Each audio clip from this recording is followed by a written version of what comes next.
Let us pray. Almighty God, we willingly acknowledge you as the supreme being, most gracious and most merciful.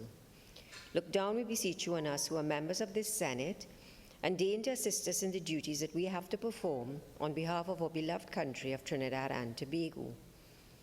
Open our eyes to see the truth and help us to accept it with all its implications into our lives.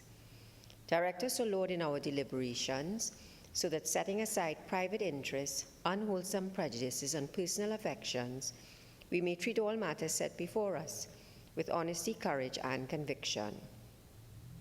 Through all we say and do in this Senate, may we give glory and honor to your holy name, inspire confidence in our fellow citizens, and make a positive contribution to the peace and prosperity of our nation. Amen.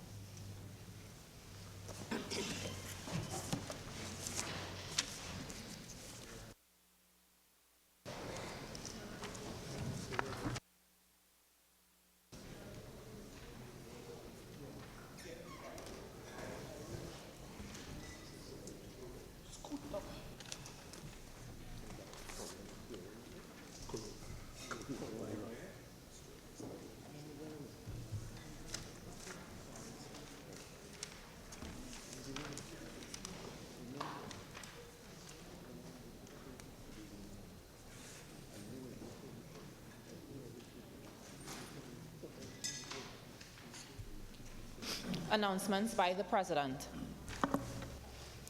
Honorable Senators, I have granted leave of absence to Senator Foster Cummings and Senator Sophia Choate, SC, both of whom are ill. Honorable Senators, I have received the following correspondence from Her Excellency the President Paula Mae Weeks, ORTT. The Constitution of the Republic of Trinidad and Tobago by Her Excellency Paula Mae Weeks, ORTT, President of the Republic of Trinidad and Tobago and Commander-in-Chief of the Armed Forces.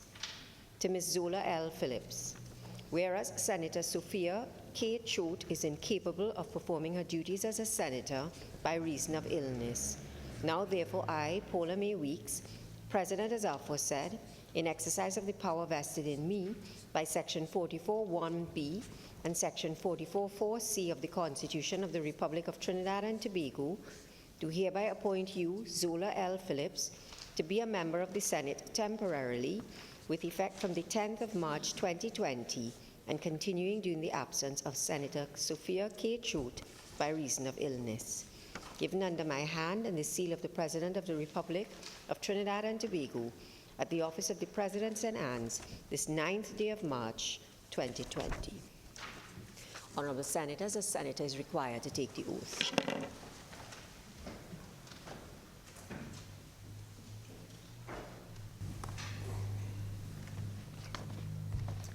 I, Zola Phillips, having been appointed a Member of Parliament, do swear by Almighty God that I will bear true faith and allegiance to Trinidad and Tobago, will uphold the Constitution and the law, and will conscientiously and impartially discharge the responsibilities to the people of Trinidad and Tobago upon which I am about to enter.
We are awaiting one further instrument, so with your leave, we will revert to this item when we are in receipt of the instrument. Thank you.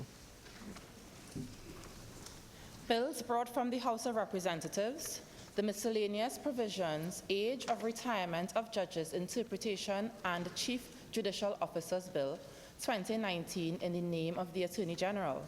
On the supplemental order paper, the Tax Information Exchange Agreements Bill 2018, the Income Tax Amendment Bill 2019, and the Mutual Administrative Assistance in Tax Matters Bill 2018 in the name of the Minister of Finance. Minister in the Ministry of Finance. Madam President, in accordance with Standing Order 62(1)B, I beg to move that the next stage of the following bills be taken on Thursday, March 12, 2020. 1, the Tax Information Exchange Agreement Bill 2018. 2, the Income Tax Amendment Bill 2019. And 3, the Mutual Administrative Assistance in Tax Matters Bill 2018. Thank you, Madam President.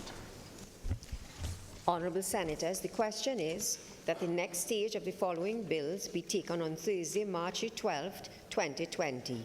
The Tax Information Exchange Agreements Bill 2018, the Income Tax Amendment Bill 2019, the Mutual Administrative Assistance in Tax Matters Bill 2018. Those in favour say aye. Those against say no. No. I think the ayes have it. The next stage of the bills will be taken on March the 12th, Thursday, March the 12th, 2020. Papers. Minister in the Ministry of Finance. Again, Madam President. Madam President, I have the honour to lay on the table the following papers as listed on the order paper and supplemental order paper in the name of the Minister of Finance.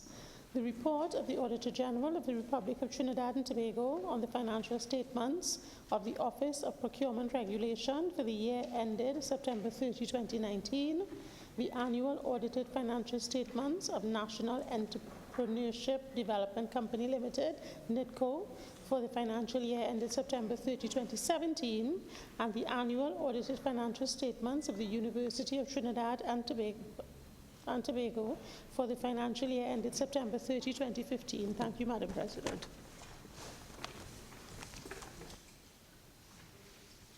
Reports from committees. Senator Timal. Madam President, I have the honor to present the following report as listed on the order paper in my name. The 9th report of the Joint Select Committee on Land and Physical Infrastructure, 5th session, 2019-2020. 11th Parliament on an inquiry into the policies for the promotion of non-traditional methods of farming, including digital farming technology. Senator Richards. Thank you, Madam President. Good afternoon, everyone. Madam President, I have the honor to present the following report as listed on the order paper in my name. The 13th report of the Joint Select Committee on Social Services and Public Administration, 5th session, 2019-2020, 11th Parliament, on an inquiry into the prevalence of teenage pregnancy and the state's capacity to minimize the occurrence of teenage pregnancy and to provide services and assistance to teenage parents. Thank you. Questions. Senator Mark. Thank you, Madam President. To the Minister of Agriculture, Land and Fisheries. Consistent with government's policy to preserve and rehabilitate historic buildings, can the Minister indicate whether the government intends to reconsider its decision to demolish the sugar mills and or factories at Usine St. Madeleine and Brechin Castle?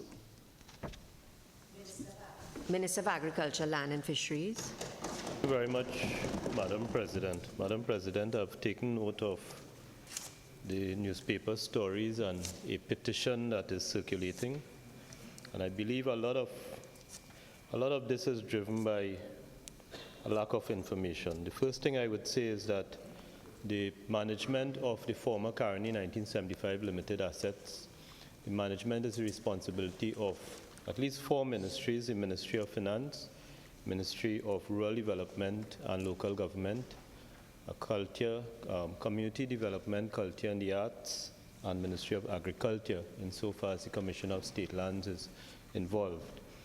In 2003, based on the VSEP that was offered to the former Carney 1975 Limited workers, a decision was taken to discontinue factory operations at the Brechin Castle factory in Couva, but maintain operations at Usine St. Madeleine. So July 1st, 2003 was the last date the BC factory was operational. Subsequently, by Vesting Act effective June 1st, 2006, the assets of the former Carney 1975 Limited were distributed between Sugar Manufacturing Company Limited and Rum Distillers of Trinidad and Tobago Limited. Sugar Manufacturing being responsible for the former sugar assets, Rum Distillers being responsible for the rum assets. In 2009, Madam President, a decision was taken to dismantle the factory at Brechin Castle and the one at Usine St. Madeleine, those factories being non-operational, and to also put in place long-term arrangements for the other non-sugar assets under Sugar Manufacturing Company Limited. So what is happening now, Madam President? That is 2009, 11 years have passed. If you go... Your time has Thank expired. you very much, Madam President. Senator Mark. Madam President, through you, can the minister give the assurance that the government will reconsider its 2009 decision to demolish those sugar mills / factories? That is the question. Minister. In relation to the reference to preservation of heritage buildings, I want to make it clear that the sugar factories and the preservation of the sugar history in this country are two separate matters. In relation to the preservation of the sugar history, Sevilla House, which is a historic building in Couva, had been identified to be converted into a sugar history museum, to store some of the written records which have already been archived, and also to put on display on the grounds around the Sevilla House equipment and other things relating to the history of the sugar industry in Trinidad and Tobago. So some of the concerns have to do with preservation of historic buildings. Sevilla House is as historic and as connected as the sugar industry as we could get, and that substantial sums were already spent to preserve that building and also put on display some of the elements of the sugar history in this country. And in the dismantling of the factories, we're talking about things not related to the manufacture of sugar.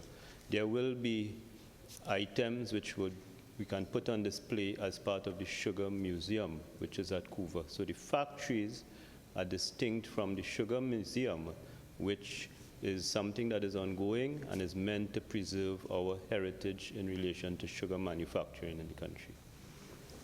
Senator Mark. Let me go on to the question to Madam President. Sure. Yeah. To the Minister of Finance. In light of falling global demand for crude oil, coupled with the precipitous fall in oil prices, can the minister indicate what impact these developments will have on the country's fiscal situation? Acting Prime Minister. Thank you very much, Madam President. Madam President, just a short while ago, I completed a press conference which was carried live on TDT, updating the country on the situation with respect to the collapse of oil prices.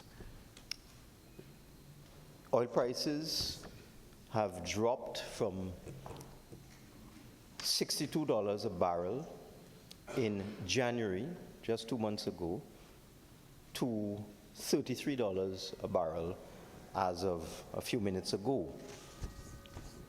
The prices had dropped from 62 to 42 between the first week in January and the middle of February.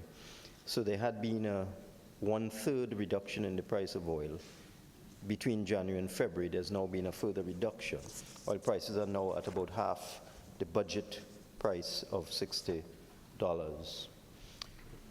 We have done some calculations to determine what effect this will have on government revenues. We have gone through this before, as I've said in another place.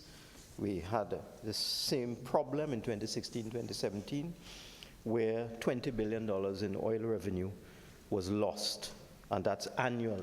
57 billion in 2014, dropped to 36 billion in 2016, 2017. So we faced this kind of crisis before, and we've come through it, and the country has survived.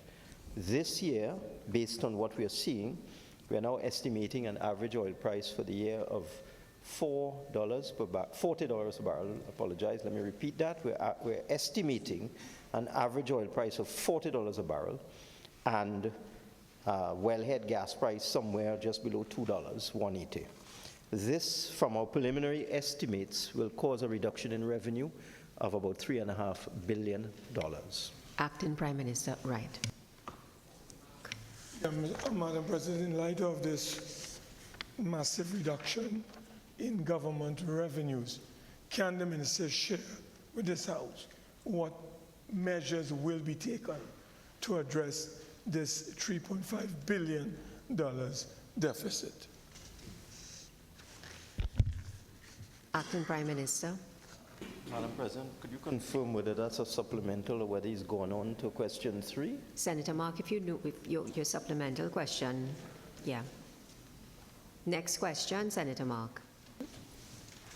In light of plummeting oil price, can the minister indicate what urgent contingency measures will be adopted to avoid an economic crisis? Acting Prime Minister. Thank you very much, Madam President. As I indicated, in 2016, 2017, we had to deal with a $20 billion drop in revenue. We dealt with that in a number of different ways. We restructured the energy taxation regime, for example, shifting from a profits-based hydrocarbon tax to a volume-based hydrocarbon tax, in layman's language, from petroleum profits tax to royalties, which has doubled the revenue from energy over the last 2 years. In addition, we conserved expenditure. We cut $10 billion out of the national budget, and we also had a number of streams of extraordinary revenue to deal with the present problem, which is nowhere as severe as it was in 2016, 2017. We will be resorting to a number of supplementary revenue measures, including increased borrowing. We will be looking at extraordinary sources of revenue, and we will also be looking at a possible withdrawal from the Heritage and Stabilization Fund, but that will require some restructuring of the fund, and that will require consultation with stakeholders. Senator Mark. Could the minister say, in light of the ongoing battle between the Russians and the Saudis and the coronavirus globally, to what extent is this average price of oil of $40 realistic, Madam President? Can I ask the Honourable Minister? Acting Prime Minister. Thank you very much, Madam President. It's extremely realistic. As I indicated at the press conference, the weighted average price of local crude oil in Trinidad and Tobago, which we get from a number of sources, including Heritage Petroleum, Perenco, BHP, BP, etc., for the first 4 months of the fiscal year was $62. So we were above our budget projections for the first 4 months of the fiscal year. In the 5th month, February, the weighted average price was closer to $54, so it was a little below. So when you take into account the $62 for the first 4 months, the $54 in the 5th month, and our expectations going forward, an average of $40 is quite reasonable. Even if oil remains at $30, it will average out the year at $40. So we've done a lot of homework over the last couple of days to look at the figures and the data. Honourable Senators, the time for urgent questions has expired. Questions on notice, questions for oral answer. Leader of Government Business. Thank you very much, Madam President. Madam President, the government is pleased to announce, as per usual, it will be answering all questions on the order paper. With regards written answers, we would like to indicate that from questions 120 onward, they are not due. Senator Mark. Yes, thank you, Madam President. Question number 41 to the Minister of Finance. Acting Prime Minister. Thank you very much, Madam Speaker. Are we on to question 41 now? Yes, we are. Thank you very much. Sorry, Madam President, I apologize. Madam President, I'm advised that Petrotrin and Trinidad Petroleum Holdings used established and transparent procurement procedures to select individuals and firms to provide advisory and support services for the sourcing and securing of the referenced loan, which was used to partially refinance the US $850 million Petrotrin bond that matured in August 2019. I'm advised that in September 2018, on the cusp of the November 2018 restructuring exercise, requests for proposals were issued to 20 potential financial services firms and consortiums for the provision of banking, financial, and technical services. The following 4 proposals were subsequently shortlisted from the following firms or consortiums: Credit Suisse, in partnership with First Citizens Bank and Bladex; Morgan Stanley, in partnership with Answer Merchant Bank; Goldman Sachs, and Citibank. These firms and consortiums made presentations to a selection committee comprising members of the board and management. The Credit Suisse and Morgan Stanley consortiums were subsequently selected for the consideration of the tenders committee and chosen eventually to provide banking, financial, and technical services. Trinidad Petroleum also contacted several major law firms with energy sector experience for the provision of legal services, some of which indicated their inability to act on behalf of the company due to conflict of interest. Subsequent to this, Thomas Hobsons and Paul Hastings were contracted to provide legal services for the securing of the US $720 million loan facility. Answer to part 2. The Credit Suisse and Morgan Stanley consortiums were paid directly from the proceeds of the financing. Answer to part 3. The procedures used to secure all services were regulated by the State Enterprise Performance Monitoring Manual, as well as the company's internal policies and procedures. Senator Mark. Madam President, can the Minister indicate how the legal firm was selected? Was it on the basis of sole select? And Prime Minister. Madam President, I thought I explained that.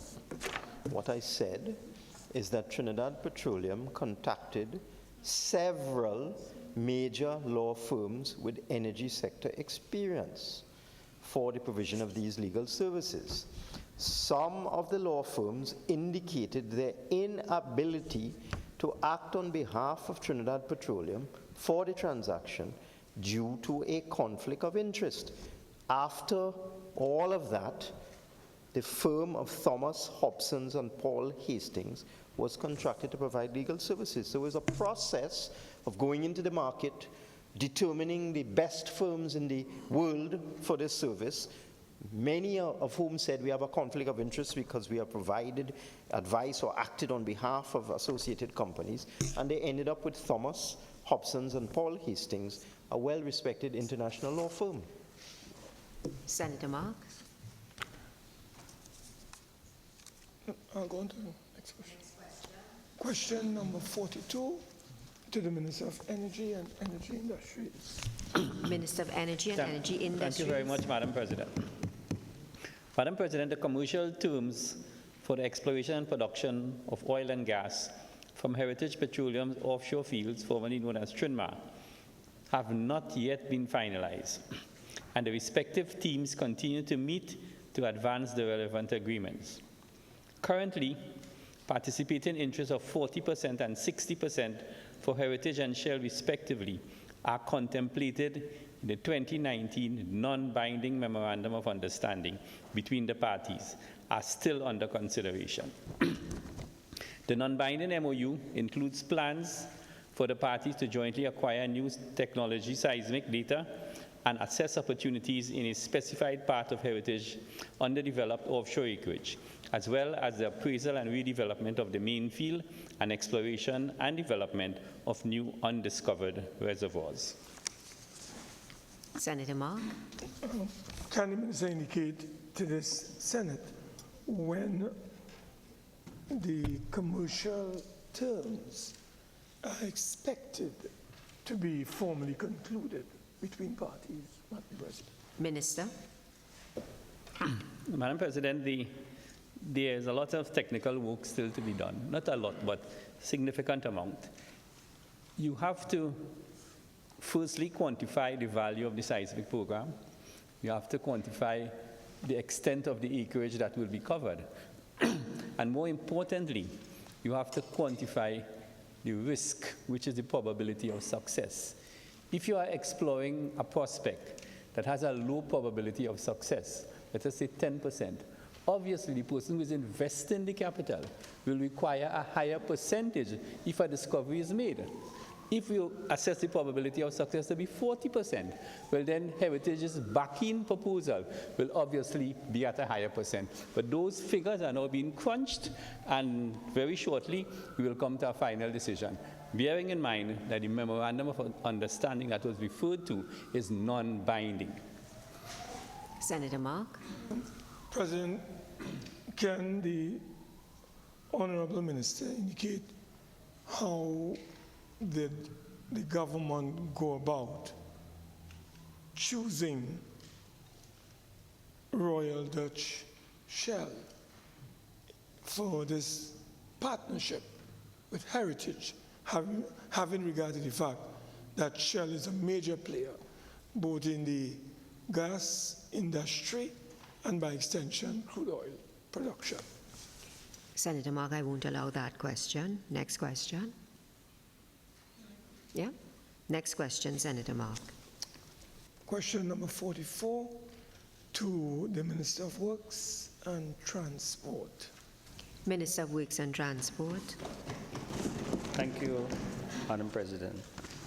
Madam President, the contract sum for the construction of a ramp in Tobago for the Jean de la Valette is TT 8.9 million VAT exclusive. Because of its adjustable landing platform, the ramp can be removed and used for similar operations in different locations for different vessels in the future. The procurement process used to select the preferred contractor was sole select based on the following considerations.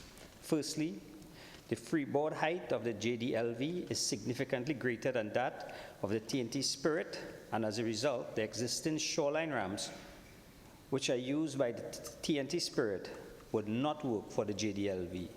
In order to facilitate the operations of the vessel, therefore, another structural steel ramp had to be designed and constructed in Scarborough. Secondly, the ramp was required to be structurally stable to accommodate the safe loading and offloading of 156 vehicles and to facilitate operations in both high tide and low tide. To achieve those requirements, NITCO had to identify a competent and experienced contractor and complete the associated designs and construction work within a time frame of approximately 3 weeks. Given the extremely short time frame, the method of sole select tendering was pursued.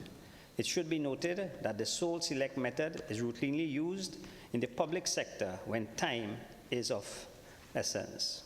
In so doing, utilizing its knowledge of the industry, NITCO entered into discussion with Steel Structures Trinidad and Tobago Limited, a well-known and experienced firm of structural engineers, fabricators, and erectors, with a good track record of building ramps for vessels. The choice was based on the experience of the contractor. This organization has done considerable steel fabricating work in the industry, including ramps for the Galleon Passage, C3 Center in San Fernando, multi-story car parks at Richmond Street. The financial capacity of the contractor. Given the short time frame, the contractor would be required to fund the project. The contractor's ability to rapidly negotiate competitive rates with NIDCO based on past performance. Maximum use could be made by NIDCO of the cost data relationship that was generated between parties during the production of the ramps of the Galleon Passage. It should be noted that the ramps has performed well, thus allowing the JDLV to provide a high-quality fast ferry service on the Inter-Island Sea Bridge. I thank you. Senator Hussain. Much, Madam President. Madam President, can the Minister indicate whether or not a similar type ramp is also present and fabricated for the Port of Spain port, please? This deals with the Scarborough port. Minister. Madam President, my information is that at both ports, ramps were developed not only for this vessel, but these ramps are also being used by the Galleon Passage. And whenever there are cruise ships and so, we have to move around the vessel. So yes, there have been additional ramps to give us more berthing space. Thank you. Senator Hussain. Very much, Madam President. Madam President, following the figure that the Minister gave of $8.9 million for the cost of the ramp, can the Minister indicate whether or not this is the cost for both ramps at Scarborough and Port of Spain? Well, the question was specific, that was posed was specific to Scarborough, Senator Hussain, so I won't allow that question. Can I ask another supplemental, please? Yes. Madam President, can I ask the Minister whether or not at the time of the procurement of the Jean de la Valette, whether or not they were aware that there was a need for an additional ramp at both ports in Scarborough and Port of Spain? Minister. President, if the Honorable Senator understands the maritime industry, we recognize that our infrastructure has been built for certain vessels, and once you go out for procurement of additional vessels, you will have to make adjustments. If you remember, the Superfast Galicia came into this country and could not be built for 5 months. We paid 15,000 euros per day for almost 5 months, and the vessel was out in the ocean because there was no berthing in Trinidad. We had to pack it up eventually by the Hyatt. So whenever you bring a vessel to Trinidad, you will have to make adjustments based on the vessels, because there are no vessels out there just suited for Trinidad alone. Thank you. Next question, Senator Obika. Thank you, Madam President. Question number 88 to the Minister of Foreign and CARICOM Affairs. Minister of Foreign and CARICOM Affairs. Thank you very much, Madam President. The government of the Republic of Trinidad and Tobago is aware of the proposal for the establishment of a joint CARICOM diplomatic mission in Nairobi, Kenya, but has received no information related to whether Trinidad and Tobago officials are employed there.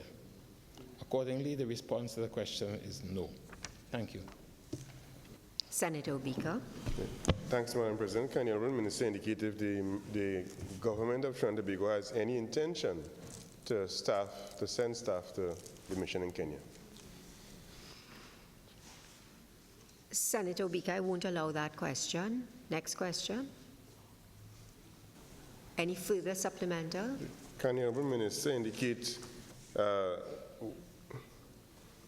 whether or not the government of Trinidad and Tobago will be using the CARICOM office in Kenya? Minister.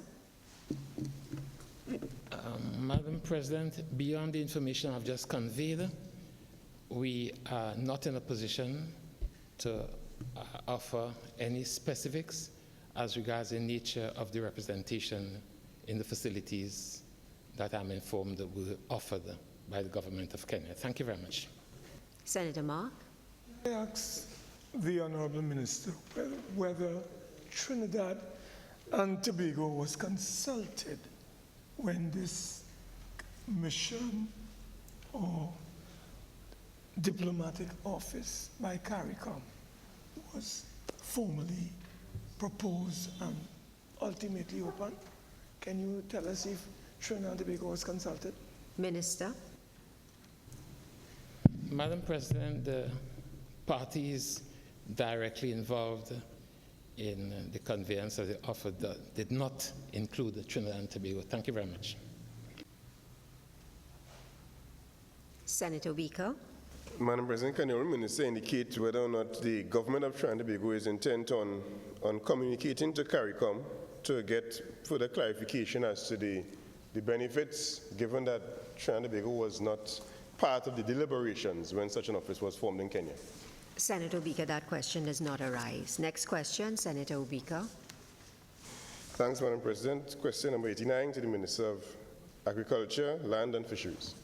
Minister of Agriculture, Land and Fisheries. Madam President, just by way of background, the question refers to floods experienced in South Trinidad.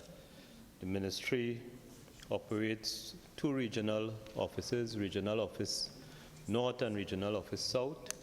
The Regional Office South has responsibility for 4 counties: Victoria, St. Patrick East, St. Patrick West, and the River Mayaro.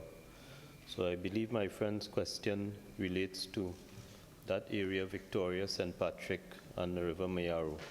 Madam President, as a result of the flooding in December 2019, 116 claims for assistance were received by the Regional Administration Office of the Ministry in South. Of this number of claims, after investigation, 89 claims were approved for settlement. Madam President, the 27 claims not yet approved for settlement were on account of missing documentation, and in one instance because the damage simply did not relate to flooding. The 89 claims which were approved have a total value of $1,031,205.34, Madam President. I thank you. Senator Obika. Thank you, Madam President. Can your minister indicate if the claims, as he indicated, if they have been, the final payment has been disbursed to the claimants? Minister. Madam President, I'm not aware. Not aware if payment was made. Senator Obika. Then, can the minister give an undertaking to this Senate to give that information in 2 weeks, perhaps, or a time that is convenient to him, that he can state now? Minister. As my friend pleases, Madam President, in 2 weeks' time I will come with the good news or not so good news relating to the claims and whether they have been paid. But they have been approved, 89 of them, just over $1 million. Senator Mark. As the Honorable Minister, when were these payments approved? Can you tell me?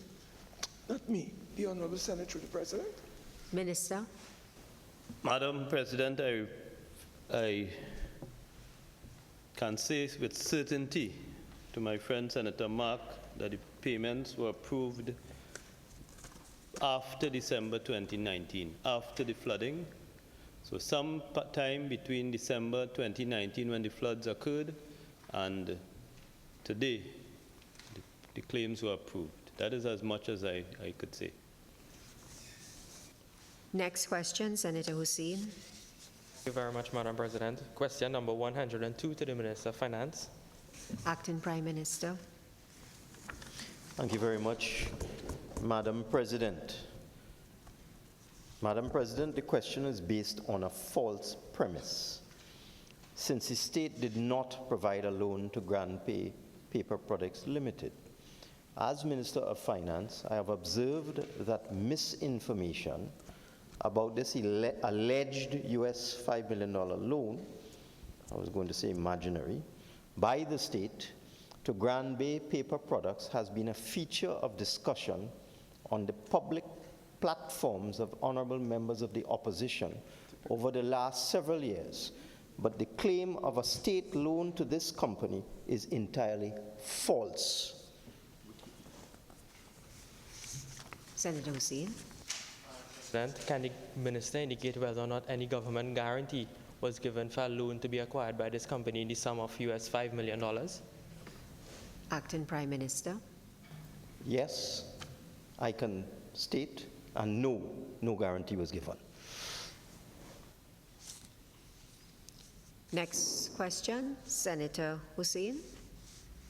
Question number 103 to the Attorney General. Attorney General. Thank you, Madam President. Madam President, Permit me to just get the correct answer. Madam President, in accordance with the Central Tenders Board Act, Chapter 7191, the Urban Development Corporation of Trinidad and Tobago, UDCOT, is engaged to provide the project management services in respect of the outfitting of Tower D at the International Waterfront Center to accommodate the relocation of the Civil High Court, Port of Spain, and the Civil Division of the Court of Appeal from the Hall of Justice at an estimated cost of $56,730,029.48 VAT exclusive. The project entails the outfitting and renovation of 13 floors at Tower D for the civil courts and includes the demolition of walls, construction of new walls, electrical and plumbing, configurations, finishing and furniture works, construction of courtrooms, and provision of equipment including IT infrastructure. Due to the urgency of this project, the tender was issued via a selective tendering process on January 24, 2020 to the following contractors from UDCOT's pre-qualified tender list: Bewill and Company Limited, Agostini's Interior Limited, Shanghai Construction Group Limited, Amarnath Limited, formerly Massey Technologies Limited, Key Chanona Limited, and Unicom Limited. The deadline for submissions of tenders was March 6, 2020, and UDCOT has indicated that a contractor will be selected within the next 2 weeks at latest, and works will be commenced immediately. The timeline for completion of the project is 16 weeks from the date of commencement. However, upon the removal of the Parliament, initial works were commenced by the Parliament as it vacated. This relocation will provide in the Hall of Justice 40 courtrooms, 24 hearing rooms, 5 mediation rooms, a total of 69 criminal courtrooms, being more than the 8 courtrooms which they now have. And at the waterfront will provide 12 civil courtrooms, 2 Court of Appeal courtrooms, 32 judges' chambers for judges and masters, all of which can have hearings. There is also parking available for 1,000 cars at Furnace Smith Car Park. The relocation will allow the judiciary administrative offices, which are located in multiple buildings in rented spaces, to be consolidated and moved into Tower D, including the JEI, Judicial Education Institute accommodation. This will result in a saving of almost $6 million per annum through the consolidation of offices.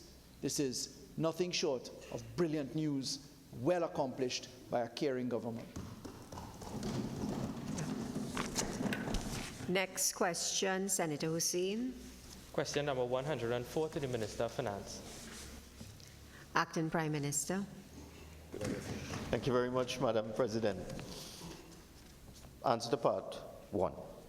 The central bank has advised that 94 million new polymer $100 notes were ordered, of which 80 million have been received to date. Answer to part 2. The Central Bank of Trinidad and Tobago has advised that, consistent with Section 56 of the Central Bank Act, it is unable to provide this type of detailed information on its transactions with a private supplier. Answer to part 3. De La Rue International Limited is the supplier of the new polymer notes. Senator Hussain. Madam President, can the Minister indicate when the other 14 million notes would be received by Trinidad and Tobago if we ordered 94 million and we only received 80 million to date? Acting Prime Minister. Madam President, I can't give a precise timeline, but what I can say is that the central bank will take delivery of new polymer notes as and when required, when it is necessary to change out the old notes. Polymer notes have a lifespan of about 7 years, as compared to the cloth or cotton notes, which have a lifespan of somewhere between 2 to 3 years. So that the central bank will take delivery of the remaining 14 million polymer notes as and when existing notes become destroyed or worn out. So it's difficult to give a time frame. Okay. Next question, Senator Richards. Question number 113, to the Minister of Finance. Acting Prime Minister. Thank you very much, Madam President. I'm advised by the Central Bank of Trinidad and Tobago that as of January 31st, 2020, a value of $7.525 billion in cotton paper-based $100 notes, old notes, was converted. This would be approximately 94% of the estimated $8 billion in paper-based bills that were in circulation prior to demonetization. Senator Richards. Can the minister indicate, based on his answer, if there is any mechanism envisioned to identify and collect the remaining 5%? Acting Prime Minister. I wish I could find that out too, Senator Richards. I'd love to know who has that missing $500 million.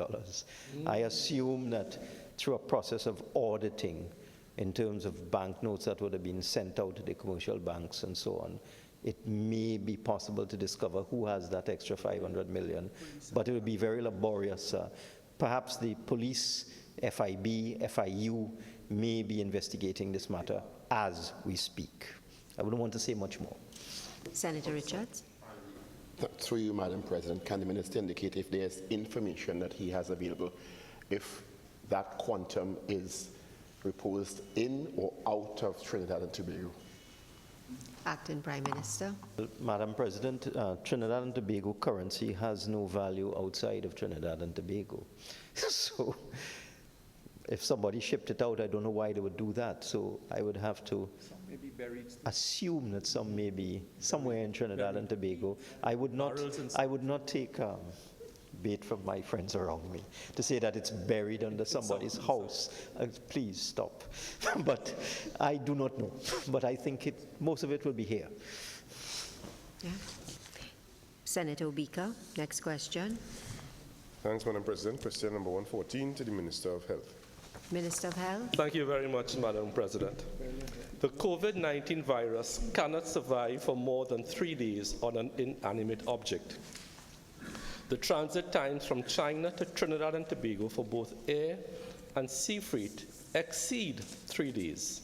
Accordingly, there are no concerns for the spread of the coronavirus COVID-19 to Trinidad and Tobago via the importation of paraphernalia and costumes for Carnival.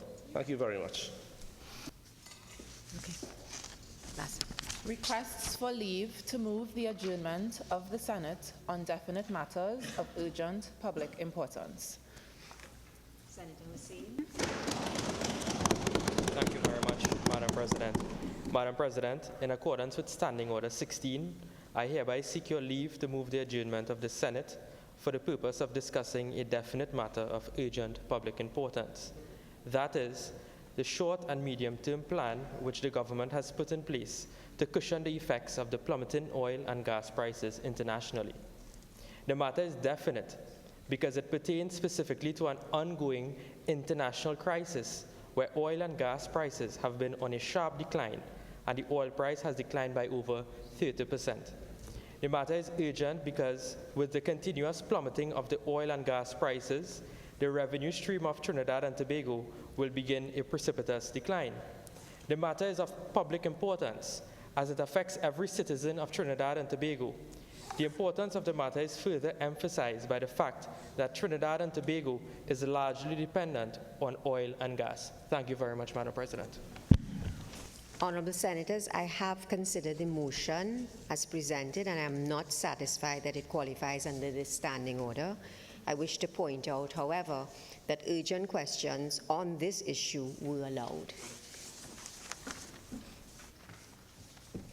Public business, government business, bills, second reading. Acting Prime Minister. Very much, Madam Speaker. Madam President, I apologize. It's my pleasure to be here in this House today. I would say at the outset, no disrespect. I know, Madam President, you all have a rule in your standing orders that says you can't leave immediately after you've spoken. Don't know who came up with that.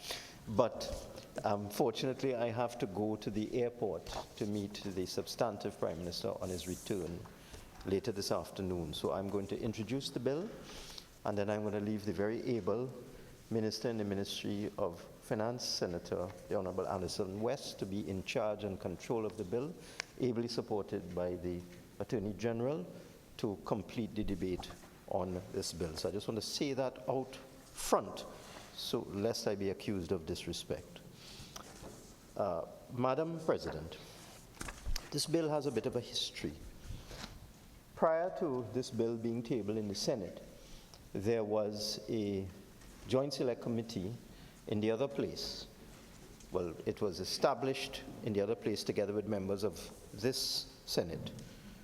And that committee did its work, and it reported to the House of Representatives in 2019. And we actually debated the report of that committee in 2019. We were unable to complete the debate, so that the report lapsed in the other place, and we have now brought it to this House and introduced it into this House.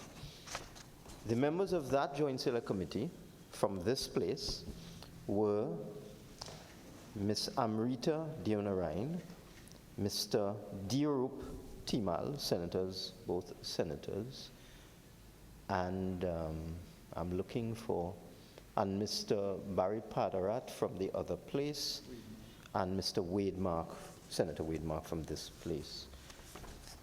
We did a lot of work on that report. I might as well list all the members of the committee. The committee comprised myself as chairman, Mr. Faris Al-Rawi, Mr. Terence Dial Singh, Mr. Adrian Leonce, Mr. Barry Padarat, Mr. Rudranath Indar Singh, Mr. Franklin Khan, Ms. Alison West, Mr. Robert Lee Hunt, Mr. Wade Mark, Ms. Amrita Deonarain, and Mr. Dirup Timal. And as the Attorney General has reminded me this, yes, I called Franklin Khan, that this went through the process for such a long time. There was actually a change in membership in the Senate. Senator Shriki Soon, who was previously a member of the independent bench and was then replaced, was also a member of the committee in the early days. That committee invited stakeholders to comment on the bill, and the stakeholders invited were the Inland Revenue Division of the Ministry of Finance. Prime Minister, Sorry. if I may, could I ask you to just look at the procedural brief? There is just something that I need you to put to the chamber. You're quite right. I beg to move that a bill entitled An Act to Establish the Trinidad and Tobago Revenue Authority and for related matters be now read a second time. Go ahead now. Thank you very much. I apologize, Madam President.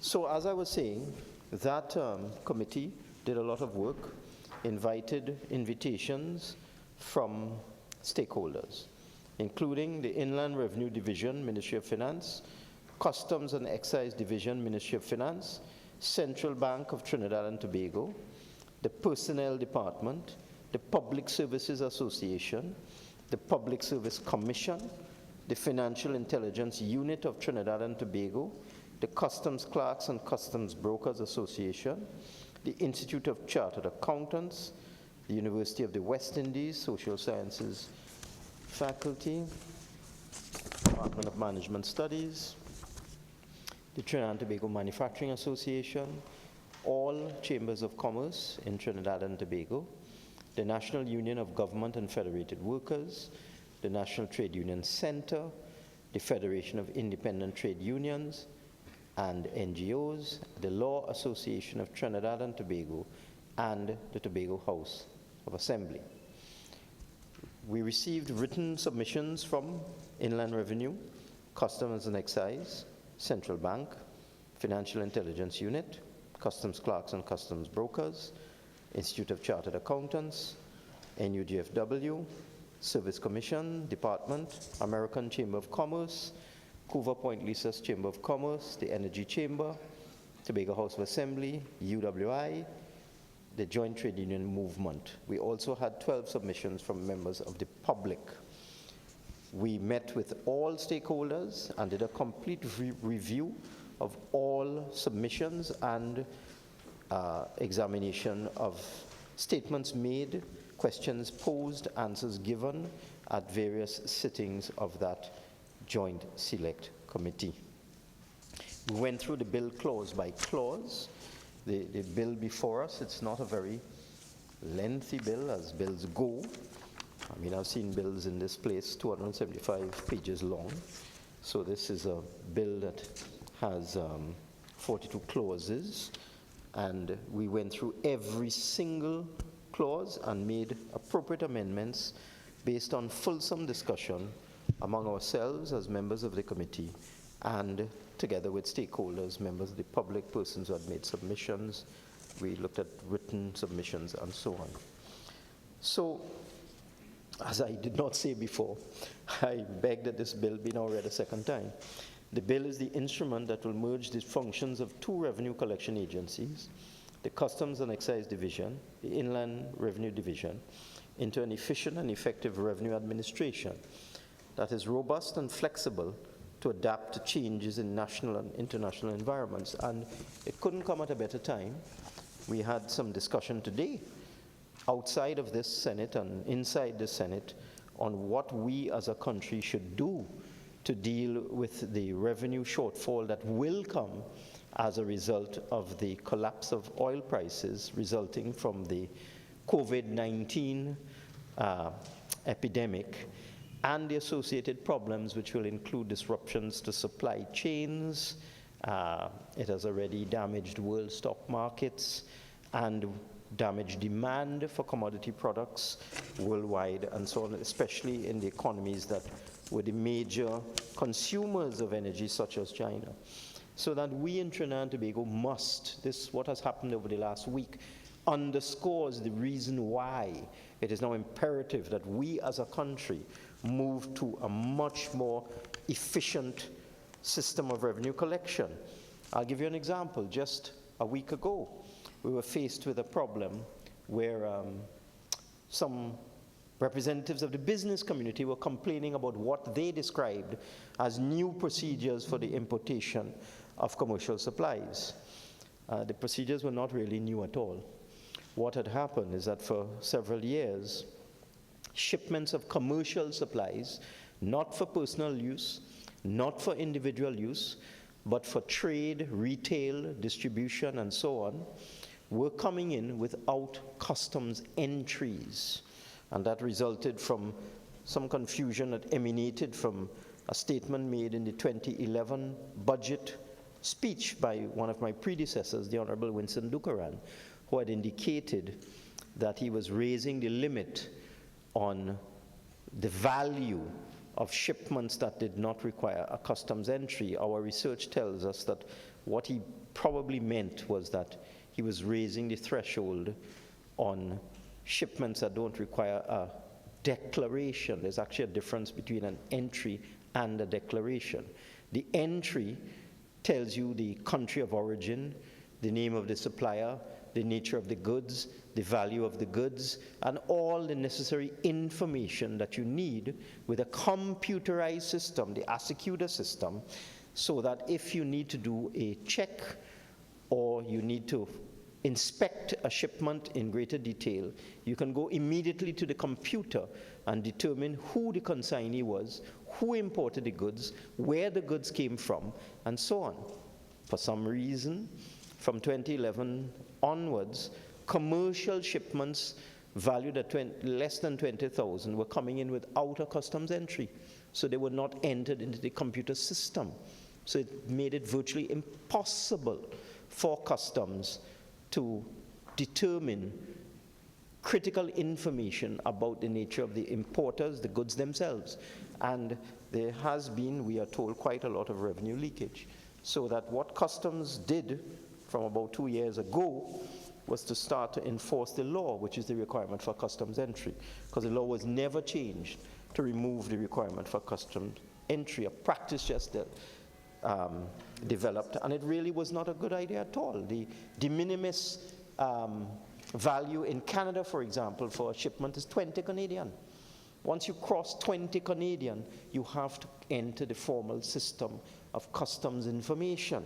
Somehow in Trinidad and Tobago, it was determined to be a good idea in 2011 to change the de minimis value, which at that time was just 1,000 TT dollars, to $20,000. Prior to that, it was $100. It went to $1,000 in the early 2000s, and then somehow in 2011, it was decided at that time to go from 1,000 to 20,000. Think about it, Madam President. You can have multiple shipments coming in at $19,000. And persons who do not have the best interests of the country at heart could bring in multiple shipments. Sorry, Madam President, I'm sorry, I may fall into error from time to time and refer to you as Madam Speaker, please forgive me. So, Madam President, you can have multiple shipments of commercial supplies coming in and inadequate declaration or inadequate description of the goods, and you can see the potential for revenue leakage. So just as an aside, as Minister of Finance, I am meeting with the courier companies tomorrow to see if we can reach some sort of middle ground, because it can't continue as it is. You can't have commercial supplies. It's not personal use, commercial supplies valued at $20,000, and there's no restriction on the amount of them you can bring in with no customs entry. That can't work in this modern world. That might have been okay 20 years ago, but it's not appropriate now, especially with the scrutiny this country is being placed under by FATF, by Global Forum, by the EU, and so on. We have gone through a system in this country for the last 10 years where we've had to restrict wire transfers down to as low as $1,000 US. Am I not correct, Attorney General? It's as bad as that, because what the terrorists were doing were sending money to finance their terrorist activities using wire transfers of $900. They would send 100 of them. So that now, once you send a wire transfer over $1,000, this is a worldwide standard, you have to report it, declare it, and so on. So that in the modern era, we have to have a modern customs and Inland Revenue Authority. And I just said all of this in passing, because these are some of the things that people may miss. You know, there's a lot of noise and heat around certain issues, but there are things you may miss, because in that noise and heat about that matter, what was missed is that items for personal use are not affected by the enforcement of the customs, of the requirement for a customs entry, only items for retail, for distribution and trade. So for those of us who may go on Amazon and use a skybox and bring in something for personal use, we are not affected by any new procedure.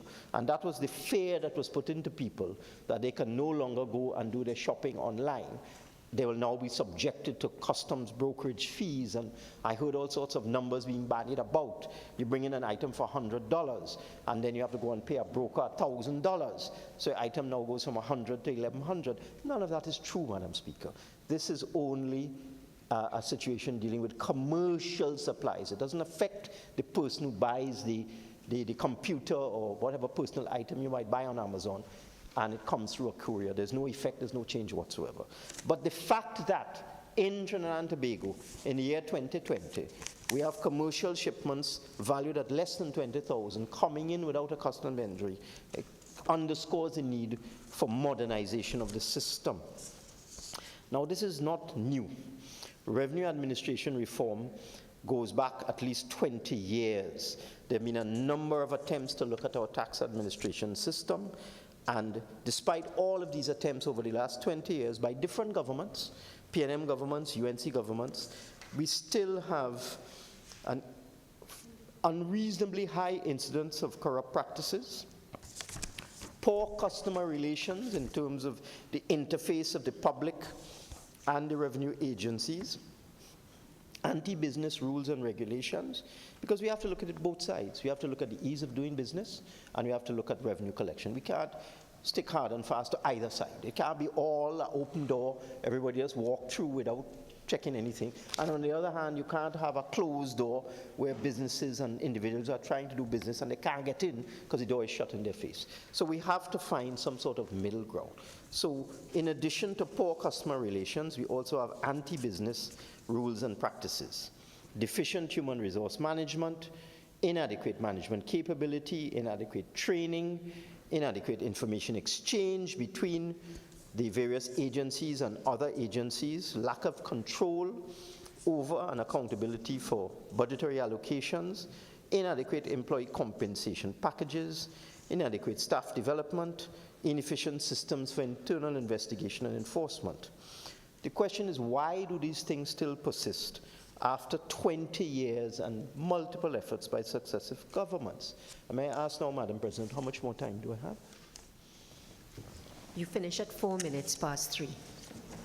Problem is there's no clock in front of me like we used to have, so okay.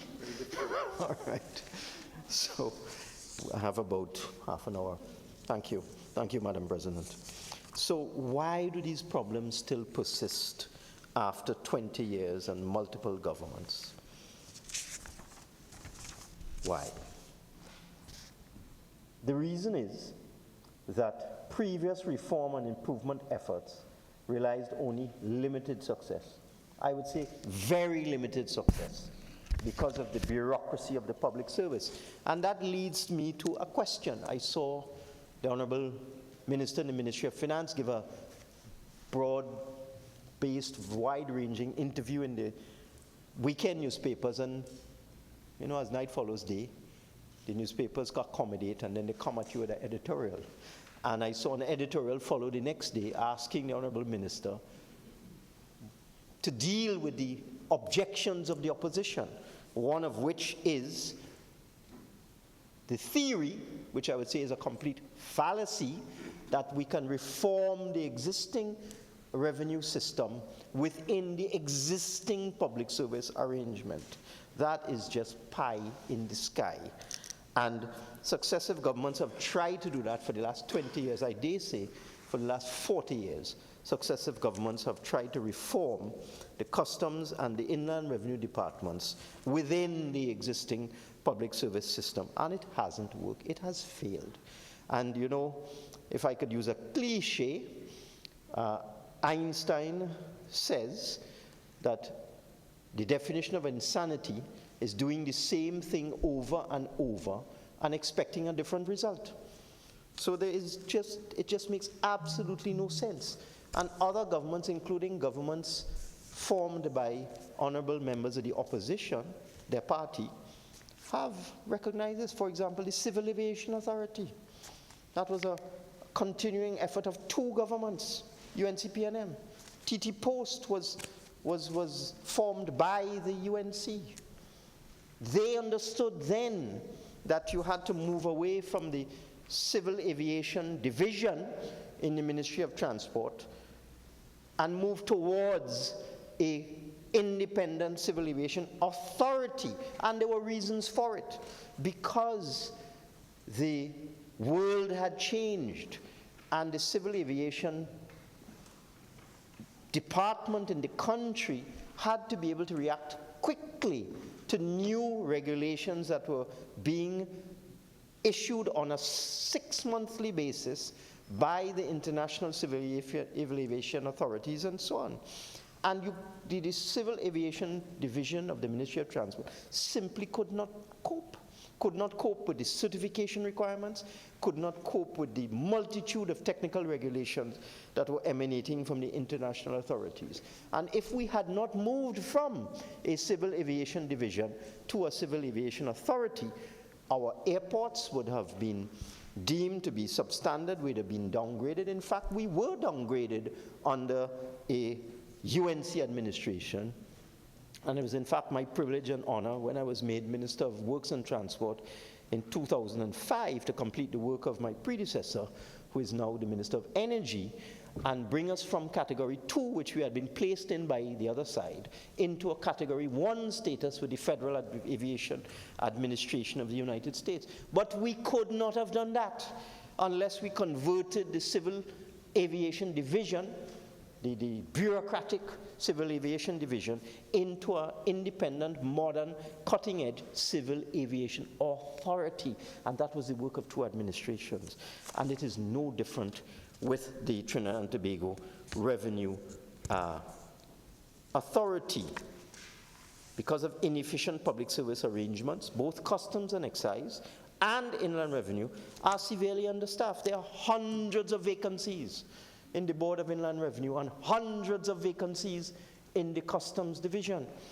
And you know what's the irony of all of this, Madam President? From time to time, the Personnel Department will advertise for filling of vacancies for customs clerks, customs officers, etc. And the process normally takes about 2 years.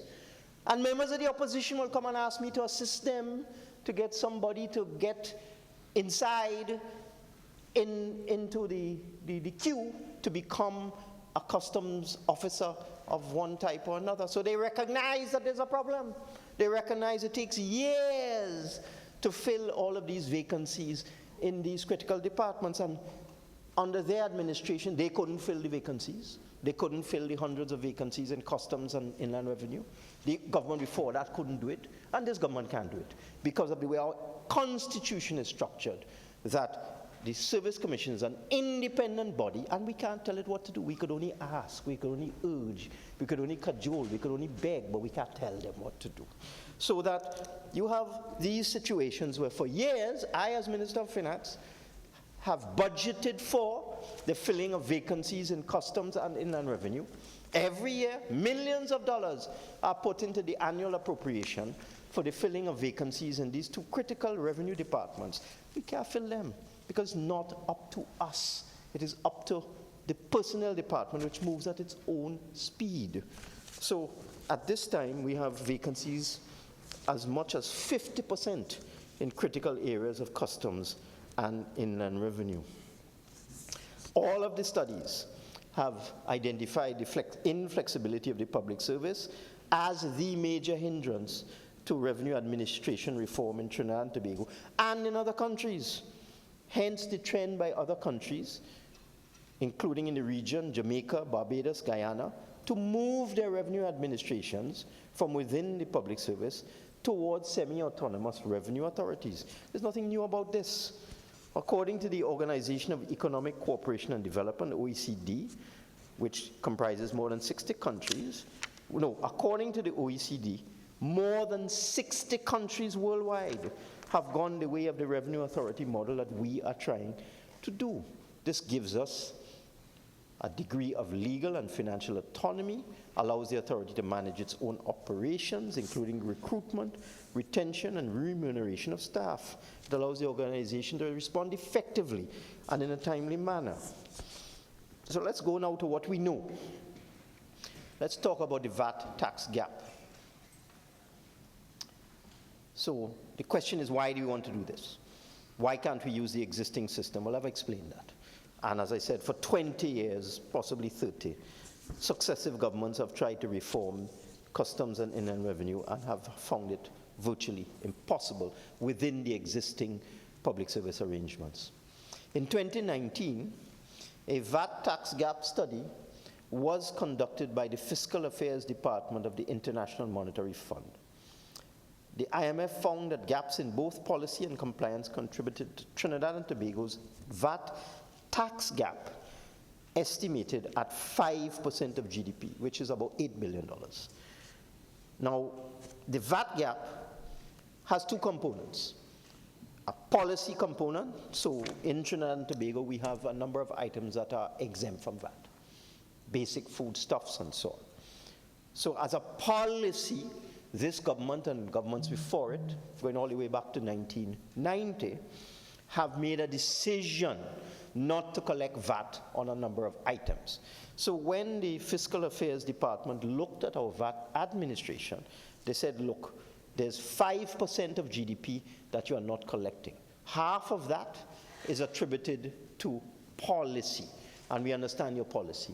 You have exempted basic items from VAT, and they had no argument with our policy. But they said the other half, the other 2.5%, of GDP is enforcement.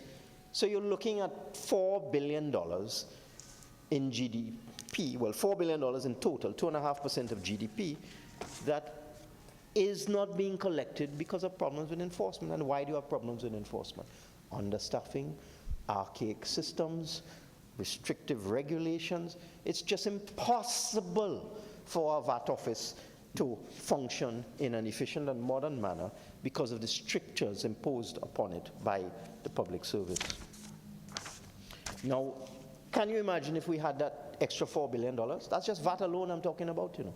I'm not speaking about corporation tax. I'm not talking about personal income tax. I'm not talking about petroleum profits tax, because with this new revenue authority, can you imagine, we heard a lot about leakage of petroleum revenues. We had the PO10 report, which came up with huge numbers of leakage of revenue from LNG, for example, in the billions of US dollars being leaked out because of inefficiencies in the system. So we're looking at VAT alone, where it is estimated by the Fiscal Affairs Department of the IMF that at least $4 billion is being lost every single year because of poor enforcement. And when you add in all of the other taxes, personal and corporate, you can see that the problem is much worse than that. So that what have we done? In order to support our revenue authority, we secured the services of a tax administration diagnostic tool from the IMF. Acronym is TADAT. This allowed us to do an independent assessment of our revenue department using a scientific approach. The TADAT first reported in 2017 and identified that out of 28 indicators, Trinidad and Tobago received 2 ratings of A, the highest rating, that's 2 out of 28, 1 rating of B, 7 ratings of C, and 18 out of 28 ratings of D. And when you look at the various areas, it involves a multiplicity: customer relations, enforcement, ease of doing business, interface with the public, and so on. We got 18 Ds out of 28 and 7 Cs. The report also indicated where we should focus and the areas of weakness that we should strengthen and the strengths that we should improve upon. In 2019, we didn't leave it there because we continue to do our work, and I expect Minister West, who has been responsible for the whole construction of this proposed new revenue authority, will explain all of the work that has been done in the Ministry of Finance. We continued with our work. In 2019, we did a second review using the diagnostic tool. We conducted another post-TADAT strategic review and looked at what progress had been made by Inland Revenue between 2017 and 2019, sorry. And what we discovered, there was some improvement, but still many of the major weaknesses still exist in the Inland Revenue and the customs, and it is because of the structure, because they are within the very bureaucratic public service. So we believe, we in this government believe, that the only way to go, as 60 other countries in the world have gone, to get the kind of revenue we need, especially at a time like this, where oil prices have collapsed, to run this country, to pay salaries, to keep people in jobs, to pay arrears to contractors, and so on, to pay for goods and services, to pay for pensions. Pensions, Madam Speaker, is over $3 billion a year.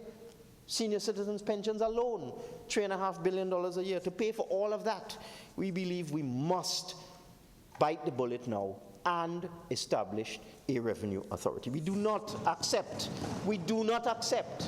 what we have been told by the opposition. And I want to compliment now the honorable senators, independent senators, who were members of the Joint Select Committee, who understood the need to establish a modern revenue authority. I want to compliment Senator Timal and Senator Dunarai who were very, and Shriki Soon, who were very businesslike and very professional in their approach as we went through the clause by clause examination and recognized how important it is for this country to move into the modern era in terms of revenue collection, and how difficult and virtually impossible it is to reform the system within the public service bureaucracy.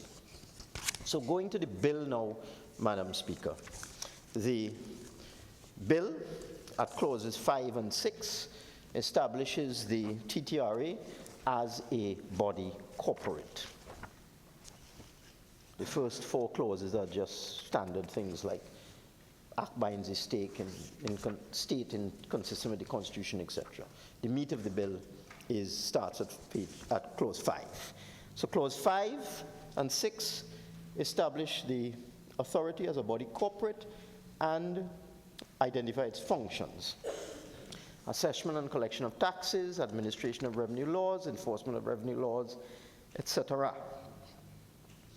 You go on to 7, there's a board of management of the authority comprising a chairman, a vice chairman, permanent secretary of the Ministry of Finance, the director general of the authority, a rep from the Tobago House of Assembly, an attorney at law, a chartered or certified accountant, and 2 other persons. And the members of this authority will be selected from persons who have the capacity to oversee and have considerable experience in overseeing the management of a large and diverse organization, and have qualifications and experience in the area of tax or customs administration, and so on. The board, by way of clause 8, will be responsible for formulating and approving and ensuring the implementation of policies in relation to the monitoring of and performance of the authority, carrying out its functions, the finances, real estate, and other assets and resources of the authority, human resources, service standards, performance targets, code of conduct, strategic plan, the mandate for collective bargaining, etc. But I must emphasize that the authority will be driven by its management. Its management. So if you go to page 7 of the bill, clause 8.2, it states that in the exercise of its functions, the board shall not be responsible for the functions of the authority as specified in section 6, and shall not provide specific directions to the Director General or any employee of the authority with respect to the functions of the authority. And this is important, because it's important to distinguish a lot of the mystique that is out there, a lot of the noise and heat that is out there is because of a false premise that the Minister of Finance will somehow be able to get inside people's tax returns, dig into their personal business, give instructions to the Revenue Authority to go and extract people's personal information. Nothing could be further from the truth, Madam Speaker. Not even the board will have that kind of authority. It is the management and the Director General of the authority that will have that responsibility. And so it should be. And that is how it is in other countries. So the board shall not have access to any information concerning an individual or other person, shall not have access to any documents or other information concerning legal actions instituted in the name of the authority, and so on and so on. It says the minister shall give such general policy directives with respect to the board with respect to the carrying out of its functions. So all the minister can do is give policy directives. If you go to clause 9, a member shall disclose any direct or indirect interest in a matter being considered or about to be considered by the board, by writing to the board and requested to have entered in the minutes of the board the nature and extent of the interest. So that if there's any conflict of interest, a member of the board must put in writing the nature of that conflict of interest. Clause 9.3 states that if a member has a direct or indirect interest in a matter, a member shall disclose in writing the extent of his interest as soon as he becomes aware. And then clause 9.4, the most important clause of all, a member of the board of the Revenue Authority shall recuse himself from participating in a matter in which he has an interest. As we go on, standard clauses, the chairman and vice chairman of the board shall be appointed for 5 years, other members for 3 years, so we have succession planning. Under clause 11 just indicates how people resign or remove from the board. Clause 12, standard, indicates that the board shall meet at least once per month, and so on. Part 4 of the bill speaks to the staff of the authority, and this one is very similar to how the Commissioner of Police is selected. So again, nothing is going to be hid in the dark, everything out in the open. So if I read clause 13, the minister shall by notification, subject to affirmative resolution of Parliament, appoint the Director General, who is the main person akin to the Commissioner of Police, and such number of deputy directors, again, similar to the deputy commissioners of police, as are required on terms and conditions determined by the board. It means that when you are selecting the person to head this new revenue authority, you have to come to Parliament with his or her name, and you have to have a debate so people will know who this person is, and if there's any issue with them, it can be ventilated in these august chambers so that everybody will know who it is will be running the revenue authority. And this applies to the deputy director generals as well. Right now, Madam President, right now, the chairman of the Board of Inland Revenue is chosen by the cabinet. It doesn't come to Parliament. It doesn't go to the opposition for any support. Nobody knows. A recommendation is made, and the cabinet decides who will become the chairman of the Board of Inland Revenue. That's the existing law. This is a vast improvement where you now bring it to the Parliament to be ventilated for all to hear. If I move along, Madam President, we have that clause also disqualifies people from becoming the Director General or Deputy Director General of the authority. If you're a member of Parliament, House of Assembly, municipal corporation, or the usual thing, if you're an undischarged bankrupt, you have been convicted of an indictable offense or certified to be mentally ill, you are not qualified. But the most important thing is that you can't be an MP, a senator, a councillor, or anything like that. Now, the Director General is the main person, as I indicated. Just like the procurement regulator, for example, has this level of authority and autonomy. The Director General shall be responsible for the daily management and direction of the administration of the authority, the daily management and direction of the functions of the authority, advising the minister on his own initiative or at the request of the minister on any matter that could affect public policy or public finances, and so on.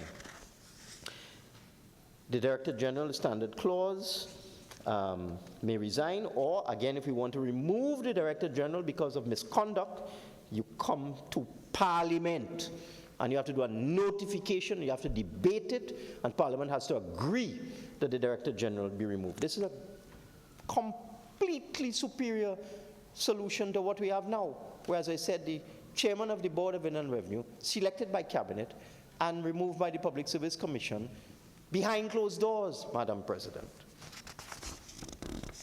As we go along, standard clauses, the board may on such terms and conditions that it may determine, employ such persons as the authority may require. The board may enter into contracts. It also provides the standard provisions that we took from the TT Post legislation, passed, promoted, debated by the UNC government of the Pandey era, and we've taken it straight out of that TT Post legislation, which was affirmed by the Privy Council in the Martha Perch decision, and it reads as follows.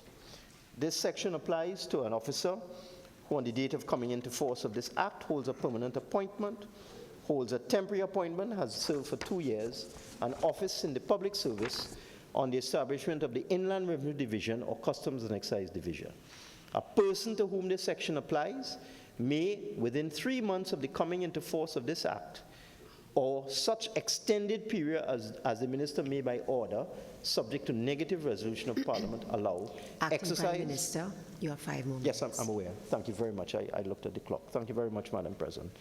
Exercise one of the following options.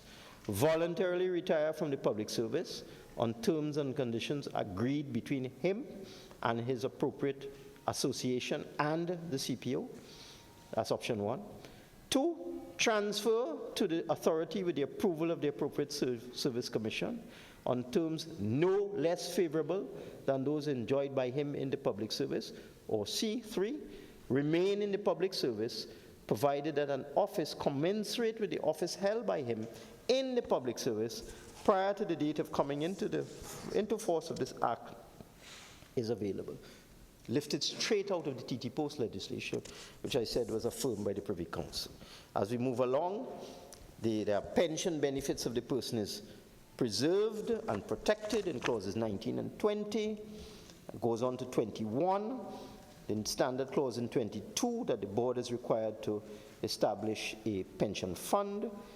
Part 5 are the standard financial provisions where the board will have monies appropriated by Parliament or monies paid to the authority by way of fees, fines, grant, rent, etc., and monies borrowed by the authority, and the usual controls established by a Minister of Finance with respect to these matters. 24 gives them the power to borrow, 25 gives them the power to invest, all with the approval of the Minister, and 26, 27 align the Audit and Exchequer Act to the authority, and 28 exempts them from the Central Tenders Board, but they will be obviously subject to the Public Procurement Act.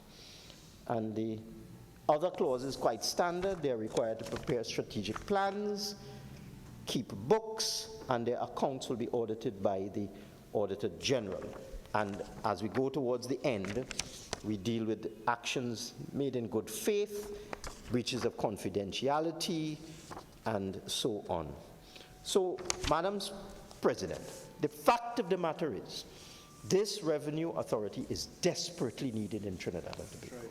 Desperately needed, especially in view of the economic problem that we face because of the volatility of oil prices and the fact that we, this little island, cannot control things like COVID-19 virus. We didn't have anything to do with that, but we are going to be the victims of the fallout from that.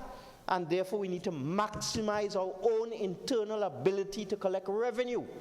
We must do it, Madam Speaker.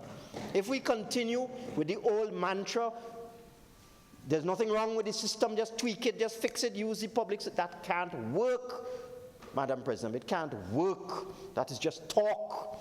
And I want to stress that no minister will be able to tell any officer in customs or in inland revenue what to do about the personal transactions of people and companies in Trinidad and Tobago. The existing systems where no Minister of Finance can interfere with the work of inland revenue and customs are preserved.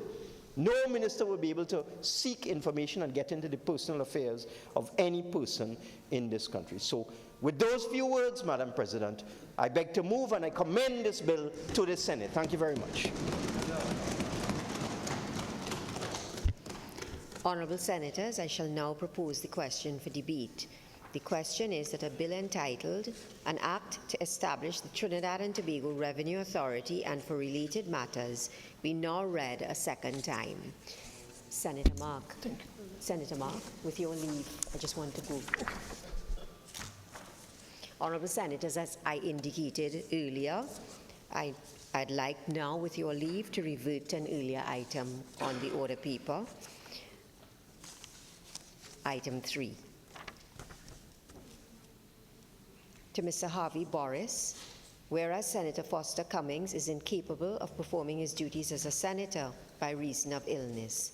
Now, therefore, I, Paula May Weeks, President as aforesaid, acting in accordance with the advice of the Acting Prime Minister, in exercise of the power vested in me by Section 44(1)(b) and Section 44(4)(a) of the Constitution of the Republic of Trinidad and Tobago, do hereby appoint you, Harvey Boris, to be a member of the Senate temporarily with effect from the 10th of March 2020 and continuing during the absence of Senator Foster Cummings by reason of illness.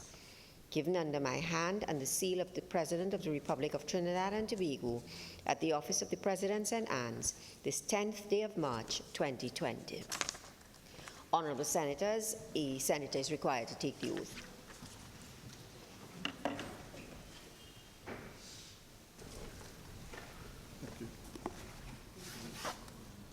I, Harvey R. Boris, having been appointed a member of Parliament, do swear by Almighty God that I will bear true faith and allegiance to Trinidad and Tobago, will uphold the Constitution and the law, and will conscientiously and impartially discharge the responsibility to the people of Trinidad and Tobago upon which I'm about to enter.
Madam President, thank you for allowing me to intervene in this debate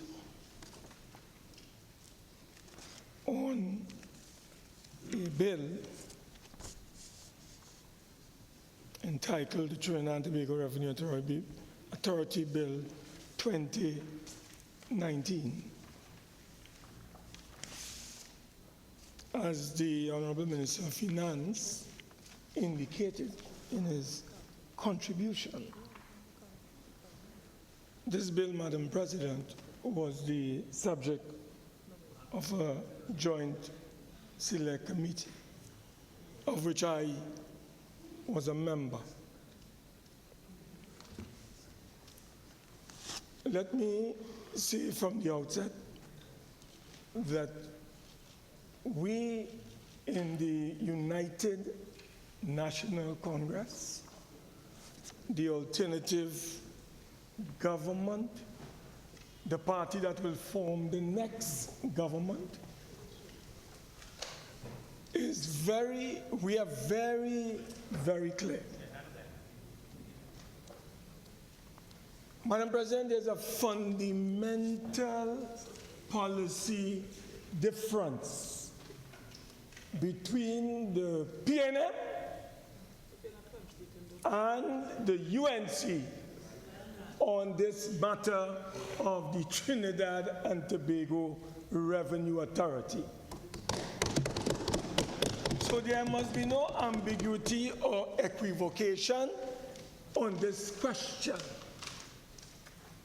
We completely reject the government's policy approach to this question of revenue administration through this particular governance model known as the TTRE.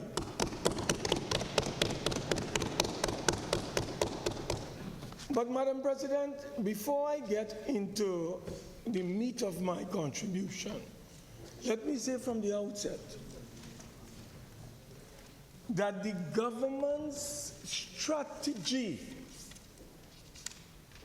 in parachuting this bill into this place called the Senate should be made abundantly clear to all.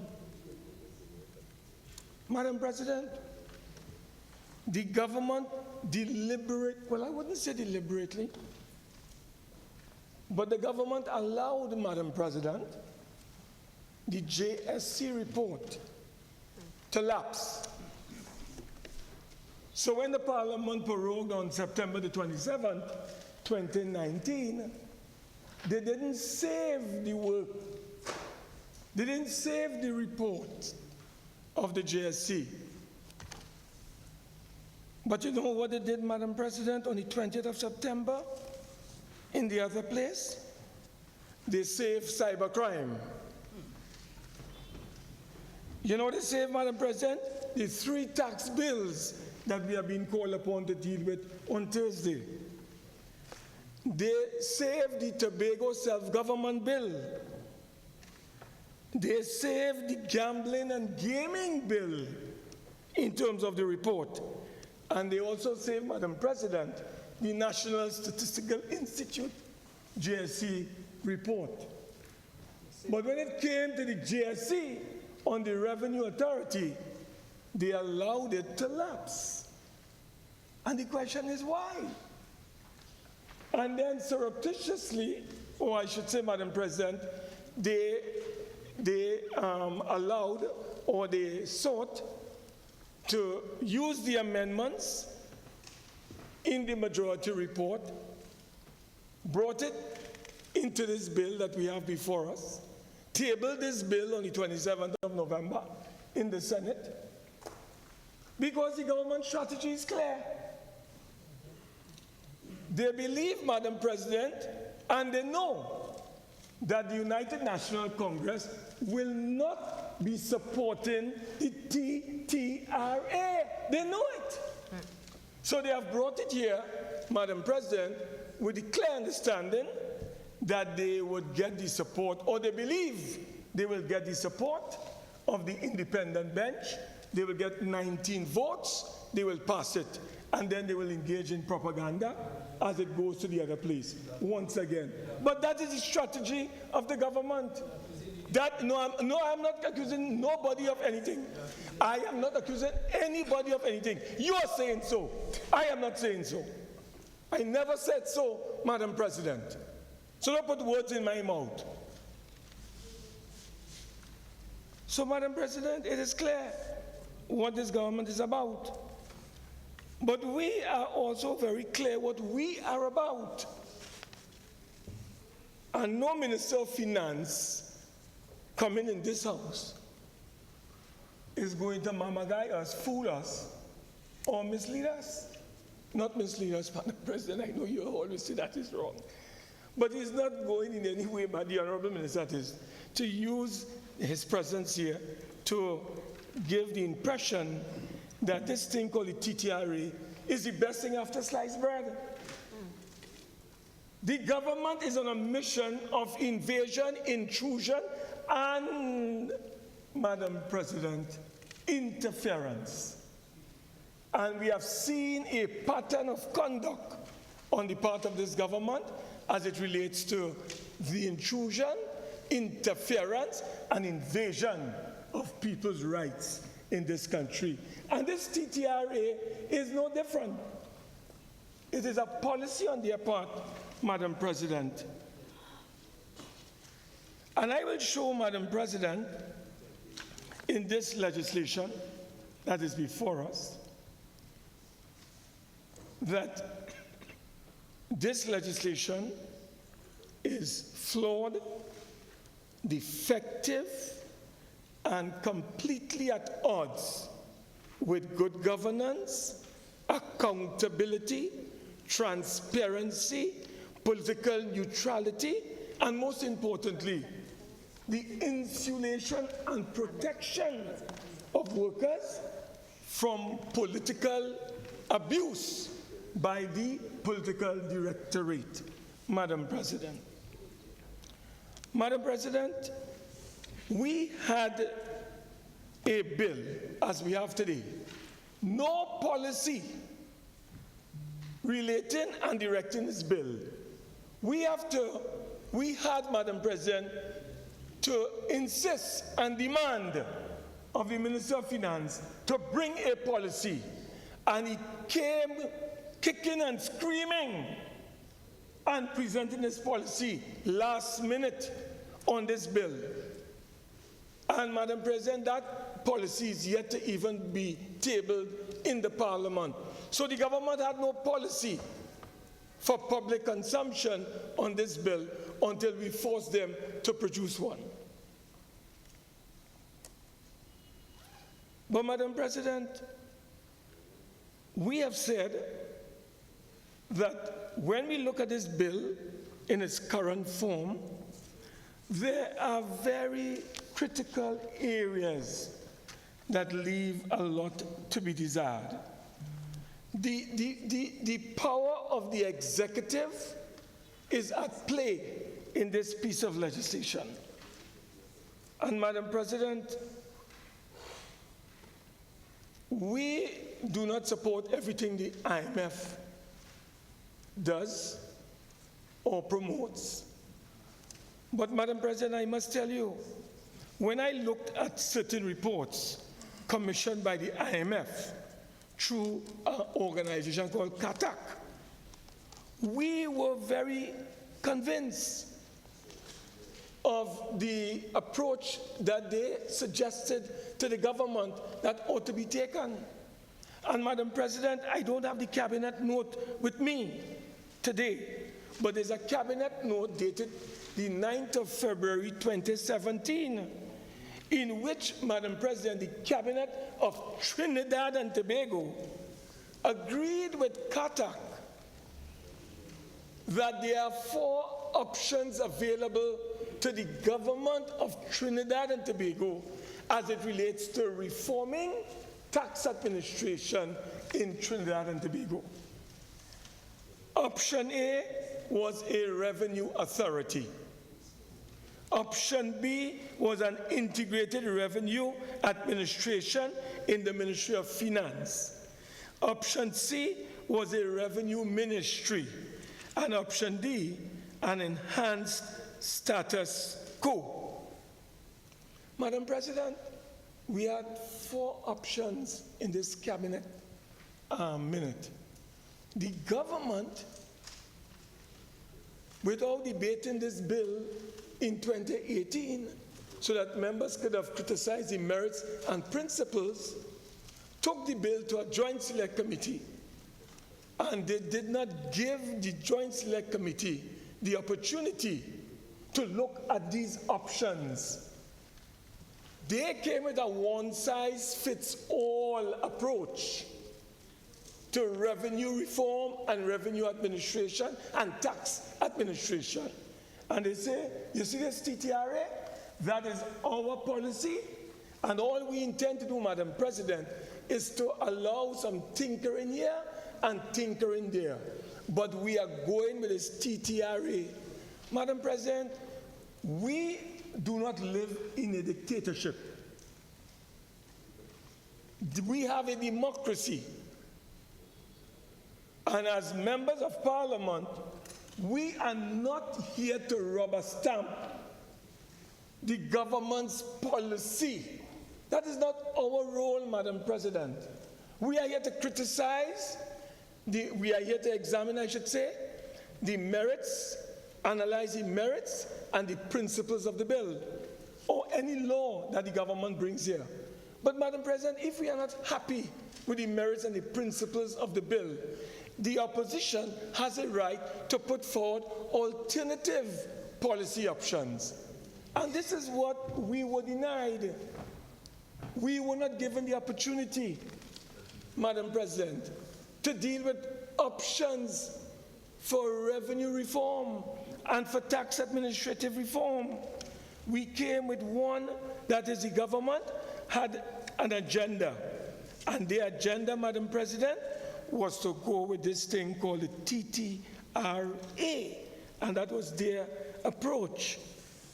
And Madam President, we made it very clear that when we looked at the section of the law that established the authority and we look at how the governance model was being promoted in this piece of legislation, we said we could not support that approach, Madam President.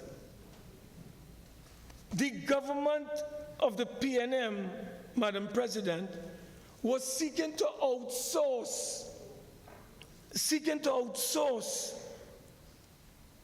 to a government-owned statutory authority or corporation the task of collecting 95% of this country's revenues.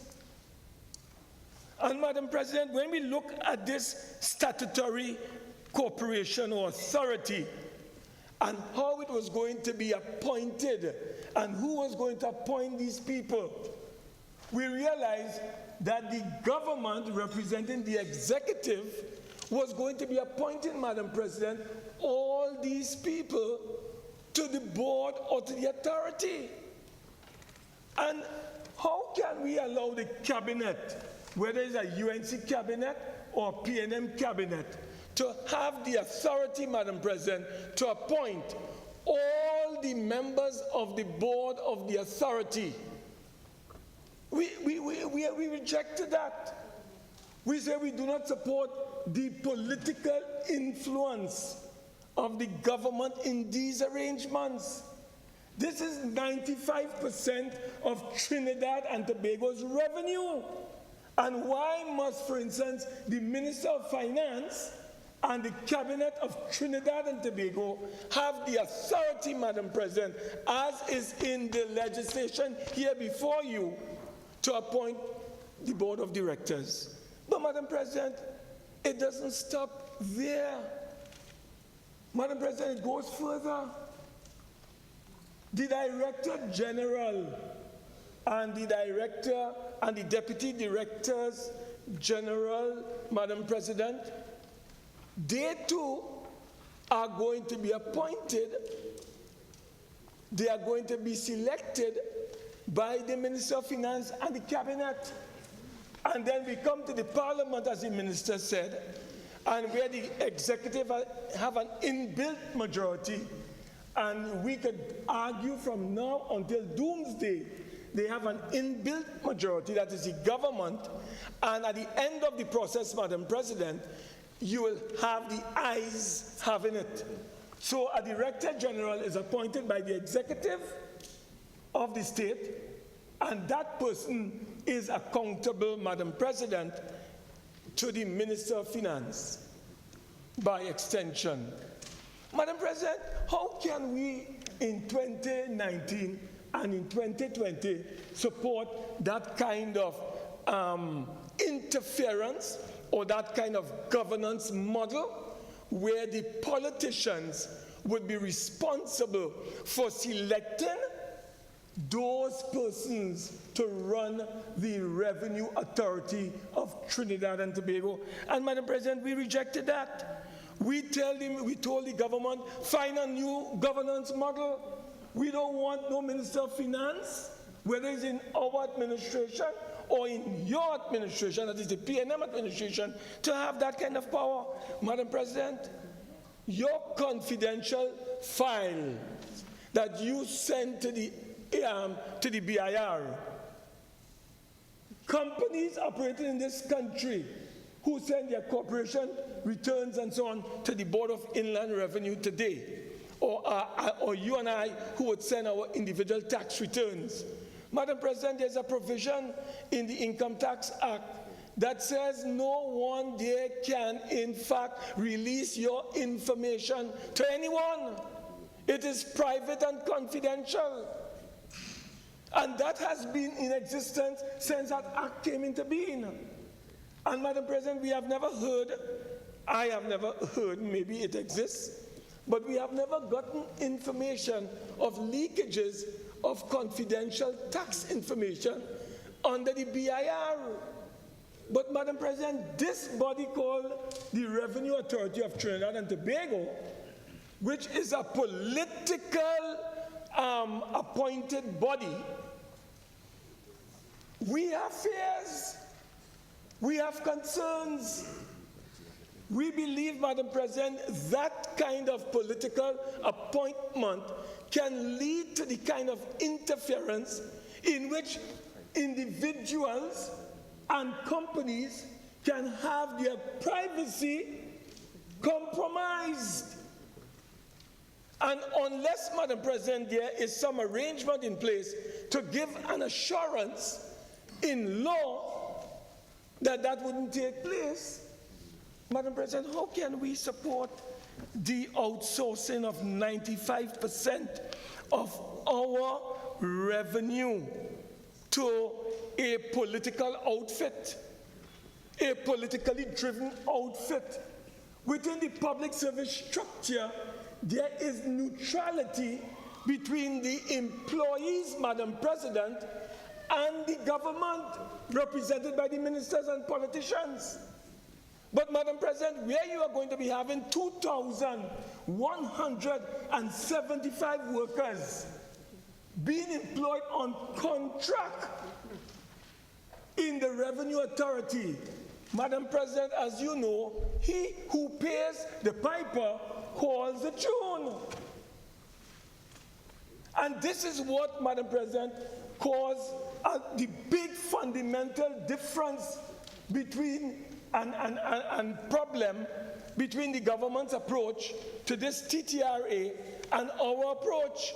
We want a buffer between the politicians and the workers.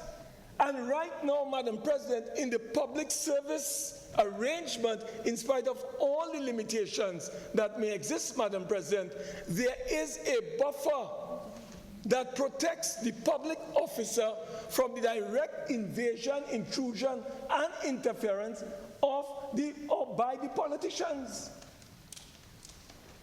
But when you go to this governance model, Madam President, we are going to have an open field. We are going to have a field day where workers are going to be in fear, because the government will be appointing the entire board. The Director General will be accountable to the minister, even though he gets approval from the Parliament, with the majority of the governing party approving it. Even if we oppose it, the government will have its way at the end of the day. And, Madam President, what goes on? So, Madam President, wherever we have looked for the workings of this agency, there has been difficulties and problems. A lot of corruption eventually seeps into revenue authorities, Madam President. And we are of the firm view, like the IMF, that there should be options available to the Parliament and options available to the people of Trinidad and Tobago. Do not come here in this Parliament or in the country and seek to impose a one-size-fits-all model and tell us that's the best approach. And, Madam President, you know what is even more astonishing and alarming? This government has not produced a report showing, for instance, over the last few years, how much revenue has been foregone because of inefficiencies, bureaucracy within the Board of Inland Revenue. There is no study available to this Parliament or to the people of Trinidad and Tobago on this question about revenue foregone. All we are getting from the government is that this model will generate greater efficiency, you'll get more taxes being collected, and therefore, let us go with the TTRA. Madam President, you remember when we had the tax amnesty? Madam President, the government boasted this year that they collected last year over $1.5 billion. Or 2.4 billion. Thank you, AG. 2.4. So the same BIR that you are criticizing and attacking and saying they're inefficient, once they were able to be given the proper resources and the people who are to pay their taxes, given the arrangements we have put the arrangement in place. What did they do, Madam President? They complied. The problem here is tax compliance. When a government owes the business community over $5 billion in VAT, Madam President, what do you expect to take place? Don't blame the BIR and don't blame, for instance, the workers of the BIR for you not collecting taxes. It's the government that is causing the problem, Madam President. And Madam President, I want to tell this government, Madam President, under the former Prime Minister, and may his soul rest in peace, the Honorable former Prime Minister of this country, Patrick Manning, he brought this bill in 2010 in this Parliament, not in this kind of surrounding, Madam President. But we were in this Parliament. We defeated that bill. And Madam President, you know what went on? We went and campaigned against that bill in the public. And the government of Trinidad and Tobago, led by Patrick Manning, was defeated. They were defeated on this Revenue Authority bill, Madam President. You know why, Madam President? 2,175 workers would be facing the breadline with this bill, because everyone is going on contract under the Revenue Authority bill. How can we support that, Madam President? How can we support where you have 2,175 workers who are now have security of tenure? They are now guaranteed by their employment by the Public Service Commission. The Honorable Minister of Energy cannot go into the Ministry of Energy with seasoned public officers and instruct them and fire them if they don't respond. He cannot do that now. No minister can do that where public officers are concerned.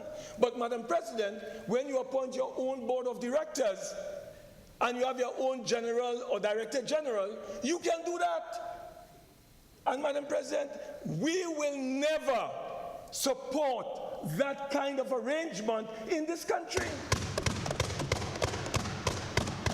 What this government has been seeking to do, Madam President, over the last few years is to dismantle indirectly the Public Service Commission. That is what they have been doing. So they have been deliberately running down the BIR. Here the minister boasting today, 50% vacancies exist at the BIR. And he blaming the Public Service Commission for not appointing 50% to fill vacancies at the Customs and Excise Division and, Madam President, at the BIR. Madam President, the Minister of Finance is responsible for finally giving the Public Service Commission the all clear to employ people, because the Public Service Commission can interview people. They can say, well, look, you have passed. But you know, Madam President, they cannot appoint anyone unless they get the all clear from the Minister of Finance to ensure that these workers are able to receive their emolument when they go and work at the BIR and the Customs and Excise Department. But Madam President, what has happened? It is my view that the government of Trinidad and Tobago has exercised a strategy and a policy of not filling vacancies within the BIR and the Customs and Excise Department because they want to run down those institutions in order to privatize. This is privatization of our public service, Madam President. It is a form of privatization. And Madam President, we can't support it. Madam President, you know what is even more disturbing? The minister spoke for 40 minutes here. He said nothing about the trade unions. Madam President, the minister promised us at the JSC that he is going to look into the question about successorship for the Public Services Association and the NUGFW. Madam President, we have a bill before us today in which there is no succession whatsoever for the Public Services Association and the NUGFW to continue representing the monthly rated workers and the daily rated workers in the BIR and the Customs and Excise Department. So what is this telling you? The government is engaged in union busting. That is what the government is engaged in. And they want, Madam President, to get rid of the PSA. So the workers will have no representation at the level of the Board of Inland Revenue and Customs, and leave them open to who? The Minister of Finance, the Attorney General, the Minister of Energy. They will now become the new bosses of the workers of the BIR and the Customs and Excise Department or division. So when they say jump, you say, how high, boss? That is the kind of power they want, and they want us in this Senate to give them that power. Madam President, we will not support legislation that does not provide the relevant checks and balances to protect the interests, first of all, of the public, and most importantly, the workers who work in those institutions must be given protection by this Parliament. Madam President, I was astonished when I read a report known as the final report of the committee appointed by Cabinet to examine the feasibility of establishing a revenue authority in Trinidad and Tobago, and it is dated August the 22nd, 2002.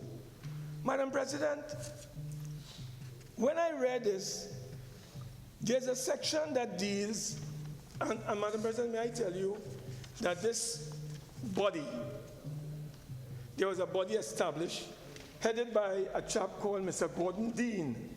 He was the chairman, and you had a number of distinguished persons, including Mr. Randolph Kong, who has now passed on, Mr. Vishnu Danpal, who is now a member. He's the permanent secretary in the Ministry of Finance, among others.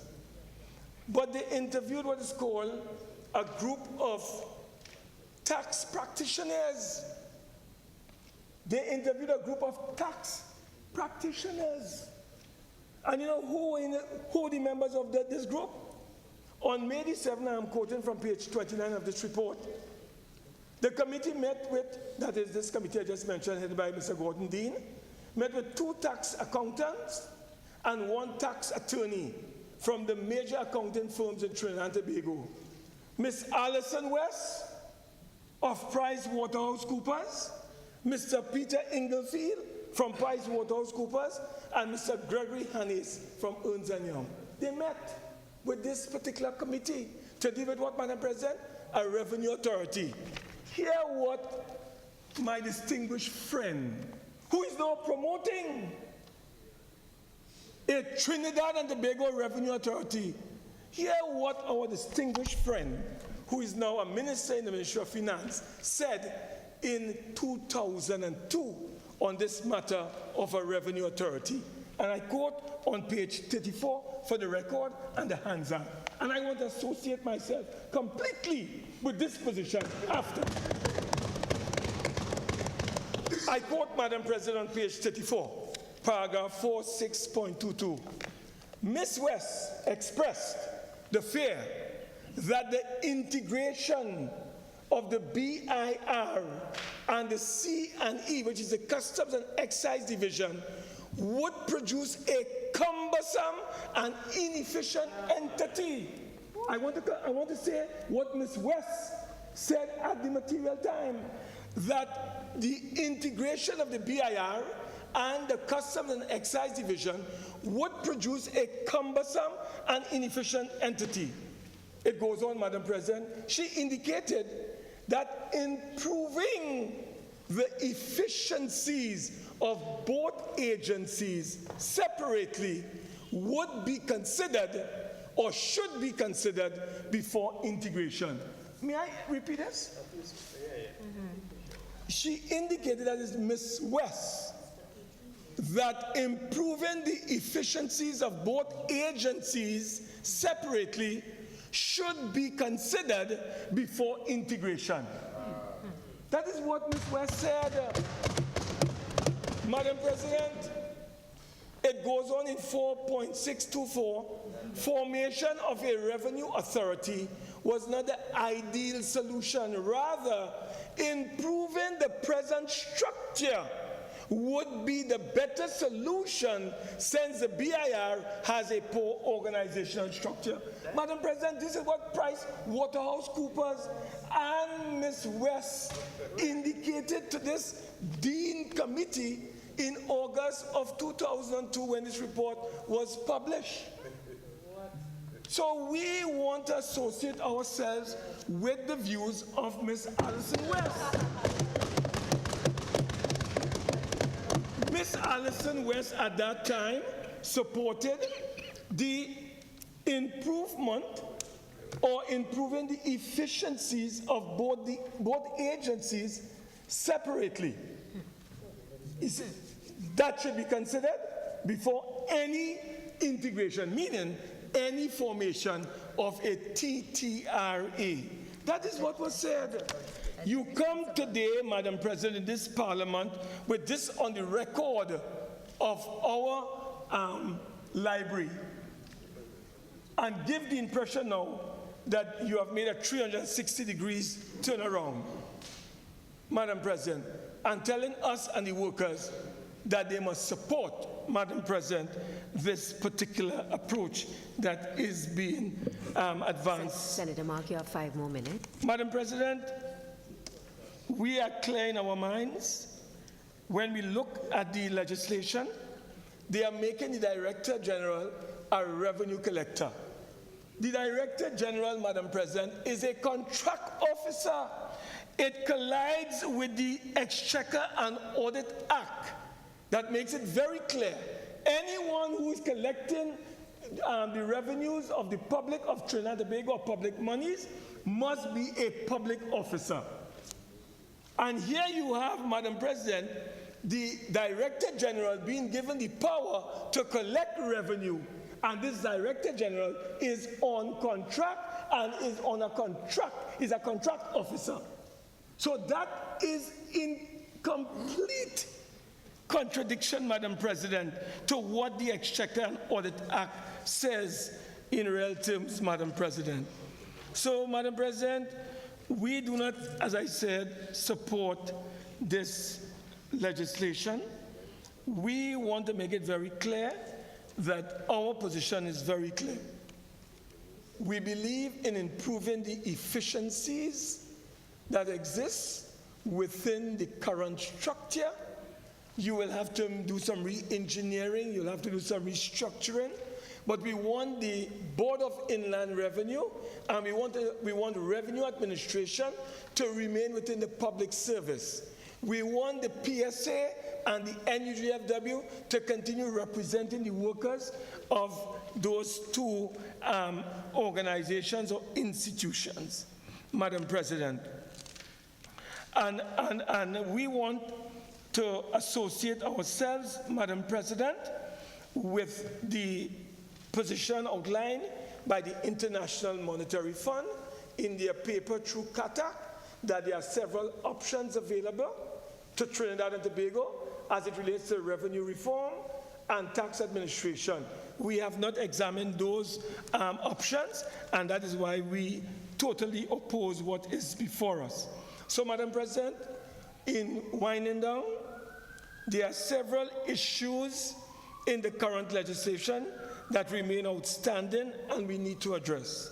We need to address, Madam President, the security of tenure of the 2,175 workers who, if this bill is passed into law, will all lose their jobs and they will all have to reapply for jobs at the PIR and the Customs and Excise.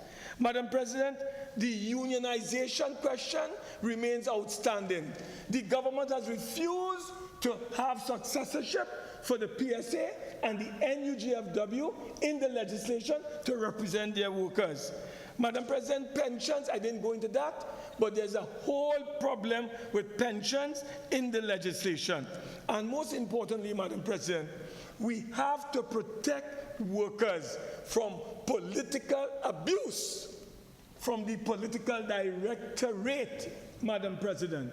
And therefore, there must be a cushion and there must be a buffer between the politicians and those persons who represent us and who we have to deal with, Madam President, as it relates to service that they offer.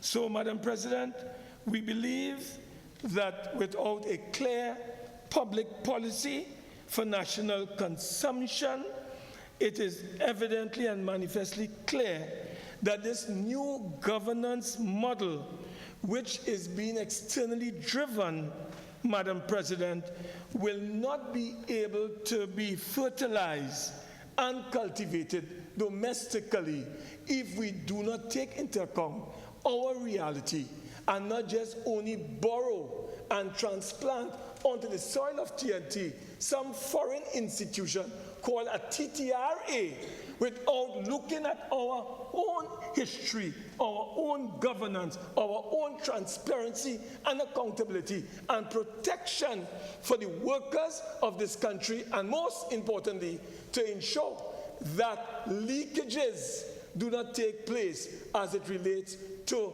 confidential information that is provided to individuals or by individuals and companies to the BIR to the BIR.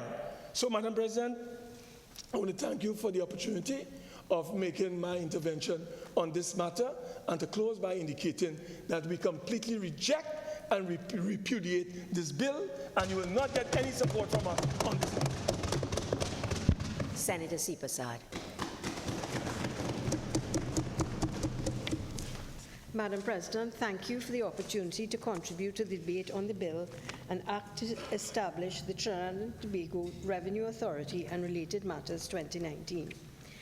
The bill before us seeks to merge the Board of Inland Revenue and the Customs and Excise Division into one organization or business entity called the Trinidad and Tobago Revenue Authority. This revenue authority has been contemplated since at least 2003. In April 2009, the then Minister of Finance stated that it was critical that this new and more efficient authority be established. In July of 2012, the BIR submitted a strategic plan which listed several initiatives to address the rapid changes in the dynamic environment in which they continue to exist. The sitting finance minister explained in the 2017 mid-year budget review that the government now seeks to focus on revenue collection and boost efforts to improve tax administration and compliance. He said this will be done with the help of a revenue authority. The objective of the Revenue Authority is to modernize the outdated revenue collection system so as to see a quantum leap in the performance of revenue collection by the respective agencies as soon as possible, since there's no doubt that tax leakage and tax avoidance are widespread, resulting in a loss of revenue to the Treasury in billions of dollars. The general shortfall in revenue collection, it is believed, is due to a major problem which continues to be the long-standing weaknesses in our tax administration in both Customs and Excise Division and the Board of Inland Revenue.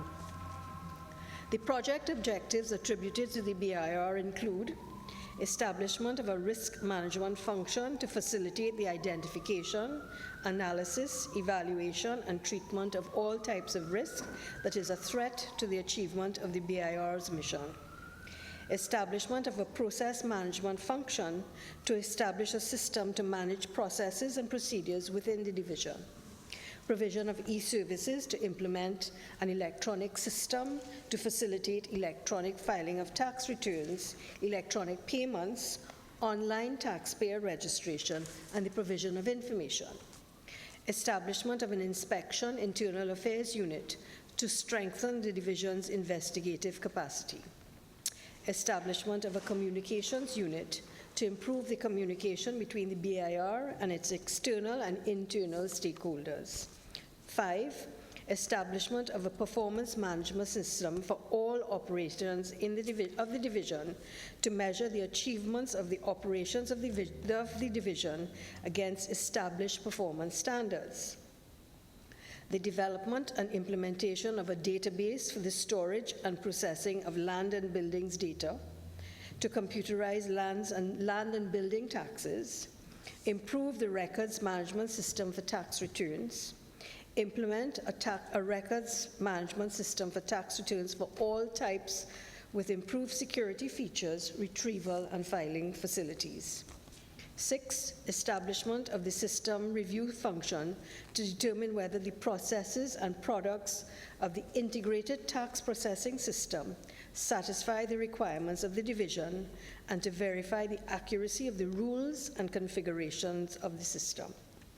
And 7, establishment of an operational policy function to implement, disseminate, and manage a database of tax and non-tax related policies within the BIR. Madam President, over-the-counter service to the public is not highlighted in these initiatives. It is no secret that customer service training and possibly retraining is needed. Interacting and interfacing with over-the-counter public service employees is inextricably demoralizing. The service in public service is lost. Tax evasion, as already mentioned, is a major problem, and the statistics obtained from a study by Dr. Carl Theodore and colleagues in 2015 and 2016 estimated tax evasion as between $12 billion to $15 billion per year, broken down as follows. Corporation taxes, $5.1 billion to $6.6 billion. Income taxes, $5 billion to $6 billion. VAT, $1.9 billion to $2.4 billion. In the second quarter of 2019, the IMF tax experts estimated that the VAT compliance gap, which the Minister of Finance spoke about, was about 5% of GDP, or $8 billion annually, of which $4 billion is due to VAT-exempted items and $4 billion is actually due to, but is not collected. This is because of the inadequate assessment of taxpayers who are obligated to pay VAT. In December 2019, during the demonetization of the old $100 paper bill to the new polymer banknote, 2 commercial banks reported that in 2 days, customers converted $270 million of the old $100 paper bills. This shows that beyond the proceeds of crime, there's a significant amount of cash circulating outside the formal sectors, and it is an indicator of the extent to which the tax burden is not shared equitably. Madam President, the real issue of taxation and revenue collection is the inadequacy of the mechanism of collection. Government must improve the collection mechanism of all taxes. The tax burden must be borne by all, and the tax net must seek to encompass at least 80% of all of the taxable population. If the revenue collecting agencies can collect at least 50% of what is not now collected in corporation tax, personal income tax, VAT, petroleum profits tax, and customs duties, the government revenue can increase by as much as $3 to $5 billion. The Caribbean Regional Technical Center, CARTAC, described Trinidad and Tobago's tax collection system as inefficient and recommended the creation of a revenue authority. One of the biggest problems identified was the ability to recruit, train, and compensate staff, causing numerous vacancies. Currently, at the Board of Inland Revenue and the Customs and Excise Division, at least 50% of positions are vacant. The ugly menace of corruption, it is alleged, continues in the Board of Inland Revenue and the Customs and Excise Division. The Public Service Commission is the recruiting body, and the Chief Personnel Officer is responsible for setting the terms and conditions of employment in the public service. Persons apply for jobs in the public service and do not get even an acknowledgement, interview, or any indication that their application is receiving attention.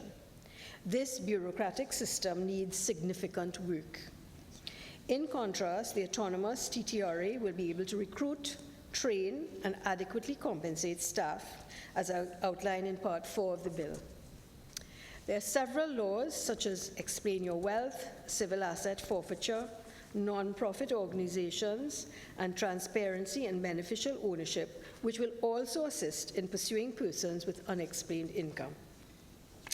In 2009, the finance minister said in part that the intention is not to put the 2,175 persons on the breadline, but to find mechanisms to filter across and allow the best people to be employed in the new dispensation to fit the new jobs which are being built in this new institution. My understanding of the bill that that this sentiment is still policy. In Part 4 of the bill, number 18, Section 2, public service officers can, within 3 months of the date of assent, exercise the option to either voluntarily retire from the public service, transfer the TTRA with the approval of the Public Service Commission, or remain in the public service, provided there is an office commensurate with the office held by the officers in the public service are available. Persons who transfer will have their superannuation benefits preserved. All persons in the Board of Inland Revenue and Customs and Excise Department will be redeployed to the TTRA or throughout the public service. Madam President, I'm familiar with organizational restructuring and the work required to achieve a seamless transition, especially with the natural resistance to change by affected personnel. In such an undertaking, a change agent or agents with the requisite skills and track record is essential to ensure that agreed objectives are measurable, achievable, and realistic. Most failures in organizational transformation are due to the inadequate engagement of all players in the stream of performance and delivery. At the end of the day, the ultimate objective of creating an efficient and effective tax revenue collection system is to optimize tax revenue so that all Trinidad and Tobago citizens can enjoy efficient and functioning social services and public utilities and a reasonable quality of living, including safety, health, education, water, power, and roads, to name a few.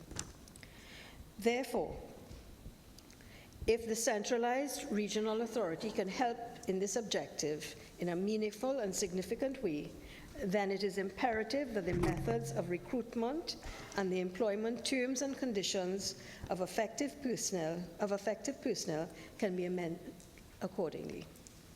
Madam President, at this present economic juncture of depressed energy prices, collection of all revenues due to the country is even more necessary.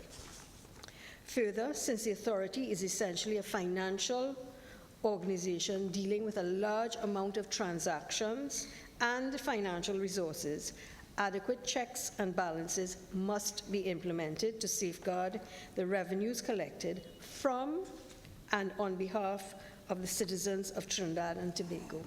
Thank you, Madam President. Attorney General. Thank you, Madam President.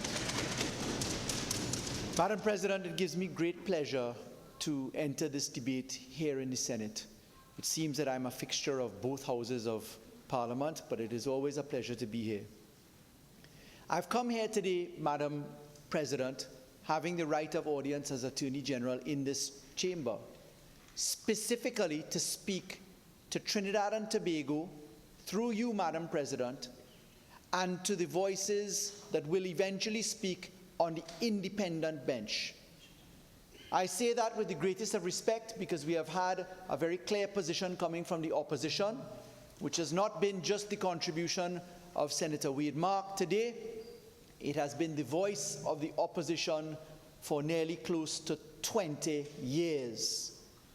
Senator Mark made a very bold assertion, saying that the government has come with a one-size-fits-all approach, purported to refer to deliberations and statements made by my colleague Senator West when she, in private practice as an expert in the tax industry 18 years ago, made a statement. Let me repeat that. 18 years ago in 2002, made a statement as to the then considerations for improvement of tax efficiency. Senator Mark makes this statement that the government comes here to do something, firstly, without having provided the opposition an opportunity to speak to a plan for efficiency measure relief in the Customs and Excise Division and the Board of Inland Revenue. Secondly, supposedly without data as to the efficiency requirements to improve taxation collection and to better law enforcement. Thirdly, Senator Mark alleges very boldly that workers in the Revenue Authority will be causing prejudice to the existing public servants and contract officers in the Inland Revenue Division and in the Customs and Excise Division. He then sought to remind us that the UNC government went about a campaign against the Revenue Authority pursuant to legislation in 2010, which was then brought by Minister of Finance Karen Nunez Teixeira. And Senator Mark also went on to raise allegations against constitutionality and went further to say quite boldly that the government will not have the support of the opposition. Now, I want to say this. I was called by a newspaper this weekend to ask me about my reflections as a first-time minister. I've now stood in the Parliament of Trinidad and Tobago. In June of this year, it'll be 10 full years in the Parliament. And I've had the opportunity now to reflect upon being a minister of government, in this case the Attorney General. And in reflecting upon the highs and lows of service, I indicated that the privilege, the most high privilege, was the ability to fashion a national agenda and a constituency agenda, but that the lowest point of service as a government minister, as the Attorney General, was working with the UNC in their refusal to support legislation which was required for the betterment of Trinidad and Tobago. I received a report of a meeting last night where the opposition spoke to support of legislation, and that Member of Parliament David Lee, the member for Pointe-a-Pierre, boldly said that the UNC had supported 7 pieces of essential legislation. I want to put on the record today, as we welcome aspirants into political cycles, Senator Obika himself being named a candidate in the general election for his party, which I congratulate him for, Senator Sobers being named a candidate for San Fernando West, my own seat, which I congratulate him for. And in dealing with these particular positions, I asked the nation to pay attention to issues, because the record of the Parliament demonstrates the same arguments by the UNC: constitutionality, Joint Select Committee, delay, filibustering. And in respect of this legislation and the process by which we came here, I want to put on the record, the opposition had 5 years and 3 months to cause reform in the criminal justice system and in the revenue management systems of Trinidad and Tobago, which of course include border control at the Customs and Excise Division. 5 years and 3 months. They also had the benefit of 2017, 18, 19, and now in 2020 of participating in Joint Select Committee work to consider amendments to the Board of Inland Revenue and revenue management structures, and also Customs and Excise Division. And in that period of time, we saw absolutely no attempt to assist the people of Trinidad and Tobago to get to a better place. So let me get to the bill. This bill, Madam President, is really quite simple. And it is certainly not a one-size-fits-all. So permit me to say what the bill does and what the bill does not do. And then permit me to address, Madam Speaker, Madam President, if you will, a few core issues. Number one, the constitutionality of the mechanisms which we propose or may yet consider. Number two, permit me to treat with the worker aspect union integration issue of successorship. Position 3, permit me to treat with the process of managing the ministerial control or cabinet control, as there's an allegation of overreach by the UNC. And then permit me, in laying those three positions, to now reflect upon the aim of the legislation and the data which brings us here. So let's get to the legitimate aim of this legislation as we underwrite constitutionality. Proportionality or constitutionality is anchored first and foremost to a legitimate aim. What is the legitimate aim? The legitimate aim is multi-pronged. Firstly, Trinidad and Tobago has a system of taxation and revenue management which is necessary for all of us to live here. It is what pays our bills, our salaries, our wages. It is what pays for the unemployed, for the grants offered to our aged, for the welfare of our citizens. Even our prisoners are paid for by taxation. Potholes are repaired, water is run, electricity is brought to our homes, safety is brought to our environment. And we are in a system where in 2016, we recognized, because of external shocks to our country, that our country lost 96% of our revenue in a storm involving terrible negotiation by the UNC of our oil and gas benefits, and also the collapse of oil prices down to $27 per barrel, coupled with escalating public debt which was left to be paid by the PNM government. In managing that 96% loss in revenue, this bill now comes as one of the legitimate aims, today even more so relevant than ever before, where we are watching the price of oil headed from an estimate of $60 per barrel down to $30 per barrel, if not $20 per barrel. We say in this country that we ensure the issues to be managed by a fair and equitable system. Madam President, the working poor and the working population who receive a salary, the vast majority of Trinidad and Tobago who receive a salary, all pay their fair share. It is under the system of pay as you earn, PAYE. There is fictional money. You see it on paper. It is deducted at source. It goes into the consolidated fund through the exchequer and audit provisions, and there, right then and there, you never see that money in your bank account. However, in estimating the tax gap, and contrary to the ridiculous submission made by Senator Mark that there is no data, we have tons of data on the tax gap. The Minister of Finance, in piloting this bill, referred to the CARTAC, referred to the IMF tax analysis, and on the website of the Revenue Authority at the Ministry of Finance, you will find, for instance, a paper submitted to the Ministry of Finance for all to see by Professor Carl Theodore, dated September 4th, 2017. It's called Calculating the Tax Gap for Trinidad and Tobago.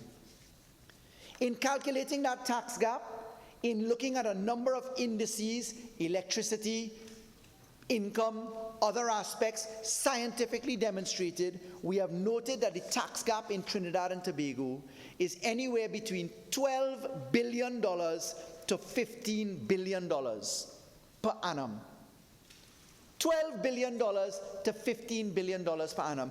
Our deficit year on year in our worst years has been $7 billion. So our tax gap, the money that we are not collecting, that we should collect from corporation taxes, by tax evasion, by fraud, by something that is master's avoidance but is not, by inefficiency, our tax gap is nearly double the amount that we have by way of deficit, that we have to borrow for, we have to pay interest on, we have to watch debt to GDP ratio, and knowing as we do, amplified as that equation is by the tax transferring, the pricing issue tax transfer issue as it exists in the oil and gas industry in particular, we are looking at Trinidad and Tobago, if it is just simply going to say to our citizens, let everybody pay their fair share, this country can run with a tax surplus added to a budget surplus. Let me repeat that. By simply implementing a more efficient, fair, and equitable system of revenue collection, this country need not look to its oil and gas industry exclusively. This country need not look to high rates of taxation. This country can simply apply for everybody to pay their fair share. Now, why should we pay our fair share as a legitimate aim? Because every pothole that your tire falls into is to be paid for by a tax dollar. But how can it be fair that 60,000 public servants pay their fair share and the rest of the working population of Trinidad and Tobago, as we saw in the demonetization effort, we saw one person in this society with $32 million in cash, no taxes paid. We saw people entering with $1 million, no taxes paid. Why should they have a voice on the state and condition of Trinidad and Tobago if they don't pay their fair share? Why should we not all have the benefit of dropping taxation from 30% or 25% to 12%? Why? Now, we can only do that if we collect from everyone. And that is legitimate aim number one. Legitimate aim number two: crime. Crime is the largest issue occupying our daily attention, more so than the economy, because we worry about our loved ones, we worry about our condition. But we know that prior to this government, the focus on anti-crime measures was exclusively zoned to amendments to law, which included firearm amendments, bail restrictions, anti-gang, what I call blood crimes, hard crimes. Under this government, we brought to the fore civil aid enforcement provisions, civil asset forfeiture, explain your wealth, non-profit organization, beneficial ownership. We brought a host of follow the money legislation so that we can track crime in a better way by saying, if we can't catch you with guns or with trafficking in persons, let's find the proceeds of your crime. And in this bill, legitimate aim number two, in anti-crime maneuvering, we find an anchor that mortifies the UNC.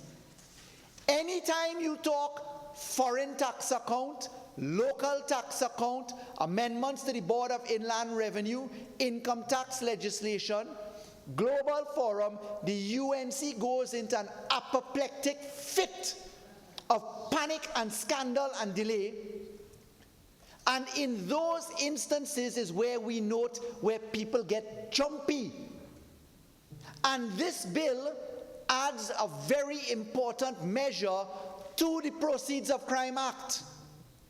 Tax evasion is listed in the schedule to the Proceeds of Crime Act. Tax evasion allows a specified offense to be triggered. That triggers the civil asset forfeiture, explain your wealth legislation. That triggers the FATCA legislation, the Global Forum legislation, and therefore having a more efficient, fair, and secure mechanism to look at your inland revenue and customs and excise compliance means that you are giving crime fighting a chance. How many cases do we see in the courts of Trinidad and Tobago for tax evasion, for stamp duty fraud? How many cases do we see? How many cases do we see for breaches of the gaming legislation?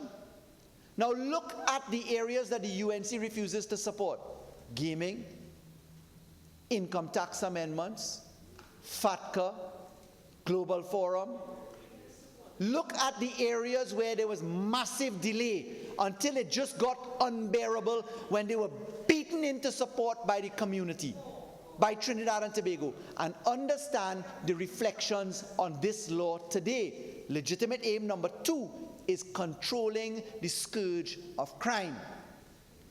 Let's go to legitimate aim number 3. Legitimate aim number 3 in the definition of insanity as put forward by the Minister of Finance, it is watching our revenue laws. Madam President, let's look at our laws of Trinidad and Tobago. We are looking at Chapter 7501, the Income Tax Act. That was passed on the 22nd of December, 1938. Let's go to the Customs Act.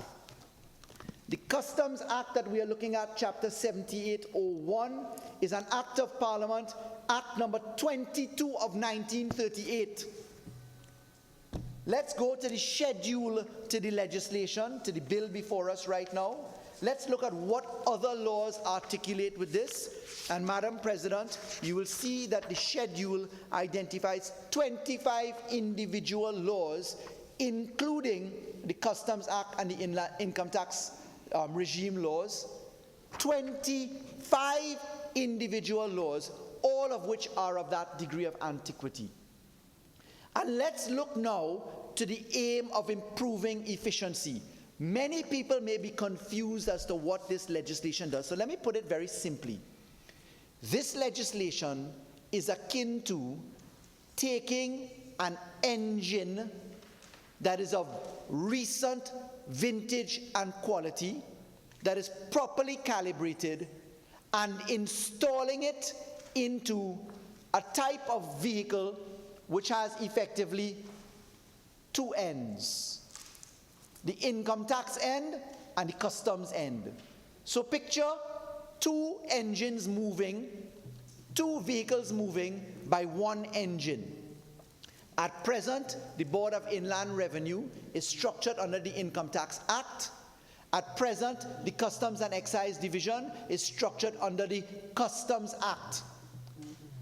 In those two pieces of law, and if we take the Inland Revenue Law by itself, contrary to the ridiculous assertion coming from the opposition that we are somehow including ministerial intervention right now, let me put on the record what the Income Tax Act says.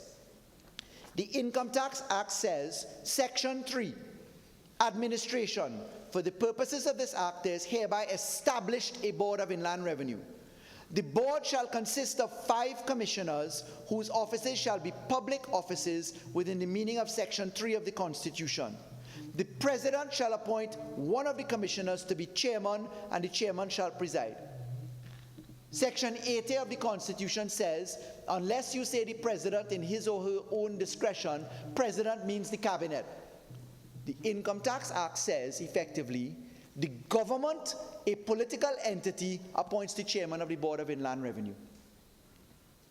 In the bill before us, we are saying that the Director General is to be appointed by the government, subject to a process of transparency.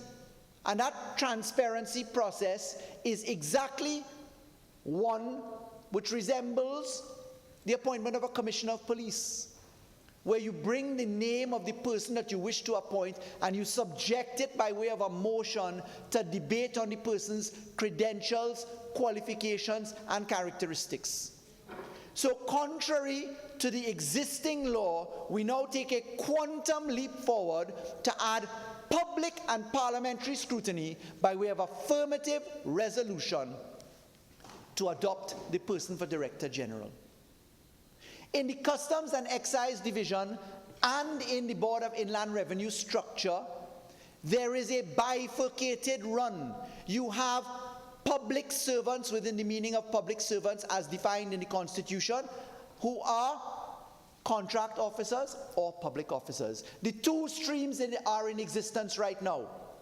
Contrary to the ridiculous submission coming from Senator Mark that there is a collision with the Exchequer and Audit Act, which says that a receiver of revenue must not be a contract officer, and that it must be a public officer only. That's nonsense. We passed the criminal division. We passed the family and children division, where, by way of example, we allowed the executive court administrator to be a receiver of revenue under the Exchequer and Audit Act by way of a contract appointment. But Senator Mark has the audacity to come here today and just make up the law, just so, just so. So, when you look to the efficiency structures of the Board of Inland Revenue and the Customs and Excise Division, we are putting into place this Revenue Authority. Now, what does this Revenue Authority consist of? This Revenue Authority consists of a board, which is confined solely to general purposes. It consists of a Director General and assistants to that person, deputy directors, who are completely separated away from the board. The board is appointed by the minister. On the board, you have the permanent secretary, who is a public officer subjected to Public Service Commission backing. On the board, you have the Director General. The Director General is appointed by way of public scrutiny by an affirmative resolution. On the board, you have, if you are going to dismiss the Director General, that you must come to the Parliament and say why you are going to dismiss that Director General in an open affirmative resolution debate. So you can't even get rid of that. Not even the Public Service Commission has that power. The Public Service Commission, like any other service commission, remains unknown to the people of Trinidad and Tobago. If we conduct a poll right here, right now, and ask the majority of us to name the chairman of the Public Service Commission, the chairman of the Teaching Service Commission, the chairman of the Judicial and Legal Services Commission, and other services commissions, you would not know who they are. You don't know their workload, you don't know their process flow, you don't know what they do, you don't know how long it takes. What you do know is that you have these service commissions and they are simply not working the way we intended them to work in our Constitution. Madam President, when we get to the bill and we look to the board, we note that the board is ostracized specifically. You compare Clause 6, you compare Clause 8, and you will note that the board cannot have access to any secrecy or litigation or material which is under oath of confidence in the Revenue Authority. It cannot have it at all. It is an offense to have it.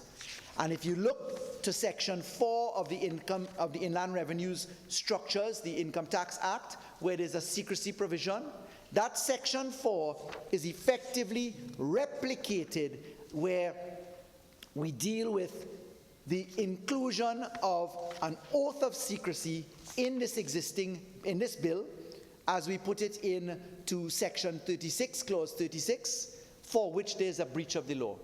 So you have the same safeguards. If you look to the oath of secrecy, you have the oath of secrecy. Let's go further to what this board does. This board and this entity via the Director General, these characters operating under the Revenue Authority, they are in the powers and functions specified, and if you look to the Clause 6 elements, subject to Section 8 and 14, the functions of the authority are assessment and collection, administration, enforcement, etc. Madam President, one of the ills that we have in Trinidad and Tobago is that the Section 4 secrecy provision has been used as a complete block to transparency in our revenue management and in our customs management. And in that block to transparency, we have effectively killed efficiency. And the efficiency that we're looking for right here, right now, is for Trinidad and Tobago to be told that the policy of regulating gaming or the policy of regulating tax administration or the policy of going behind more people paying less tax or the policy of computerizing the Board of Inland Revenue and revenue management or the policy of auditing in transparent and safeguard positions, those policy items ought to always be uppermost in our mind. So, Madam President, this functionality set out in Clause 6 of the bill is a very noble functionality into the third limb of legitimate aim, which I asked us to consider a little while earlier. Madam President, what time do I end in full time? You end at 4:37. Much obliged. Madam President, let's get specifically to the issues of constitutionality. Madam President, this bill has a preamble. This bill says that it requires a 3/5 majority. This bill does contemplate that we are dealing with two saved laws. We're dealing with the income tax regime, we're dealing with the customs and excise regime, which are both laws prior to our 1976 Constitution, saved by the Savings Law Clause, which is Section 6 of the Constitution. In these two respective regimes, the Board of Inland Revenue and also the Customs and Excise Division, in the package of 26 laws, have certain powers which include offenses to Section 4 and Section 5 of the Constitution. They have the power, for instance, to enter, to search, to seize, to obtain information. They have the power to enforce. These are powers contained in the laws. This bill has the 3/5 majority clause because we're saying we want to preserve those powers and take them over into the Revenue Authority. But Madam President, there's an alternative to that, you know. The alternative to that is that you can amend the existing laws to actually have them managed in a different way, and you would remove the obstacle of a 3/5 majority with respect to Sections 4 and 5 rights. But this law also requires considerations of the Public Service Commission and whether we'd be offending constitutionality by moving away from the protection of the Public Services Commission as it relates to the employees of the entities. And this law also has reflections of the save law powers that we have for enforcement as it relates to power of distress or other aspects, for instance, where there's a discretion by the officers to exercise quasi-judicial functions. Those are the constitutional corners. But Madam President, if I deal with the second issue now of constitutionality, I want to put onto the record that this law, in my respectful view, as it relates to the Public Service Commission argument, that limb of constitutionality, we do not trip constitutional offense. And I'll tell you why. That's to be reflected upon in, first of all, access or reference to the Constitution, and I mean specifically, Madam President, Section 74 of our Republican Constitution, and also I'll reflect upon Section 54. And secondly, by a trilogy of cases, Griffith versus the Guyana Revenue Authority, 2006-69 WIR 320. Secondly, the Court of Appeal Guyana decision in Chu, CHUE versus the Attorney General of Guyana, 72 WIR 213.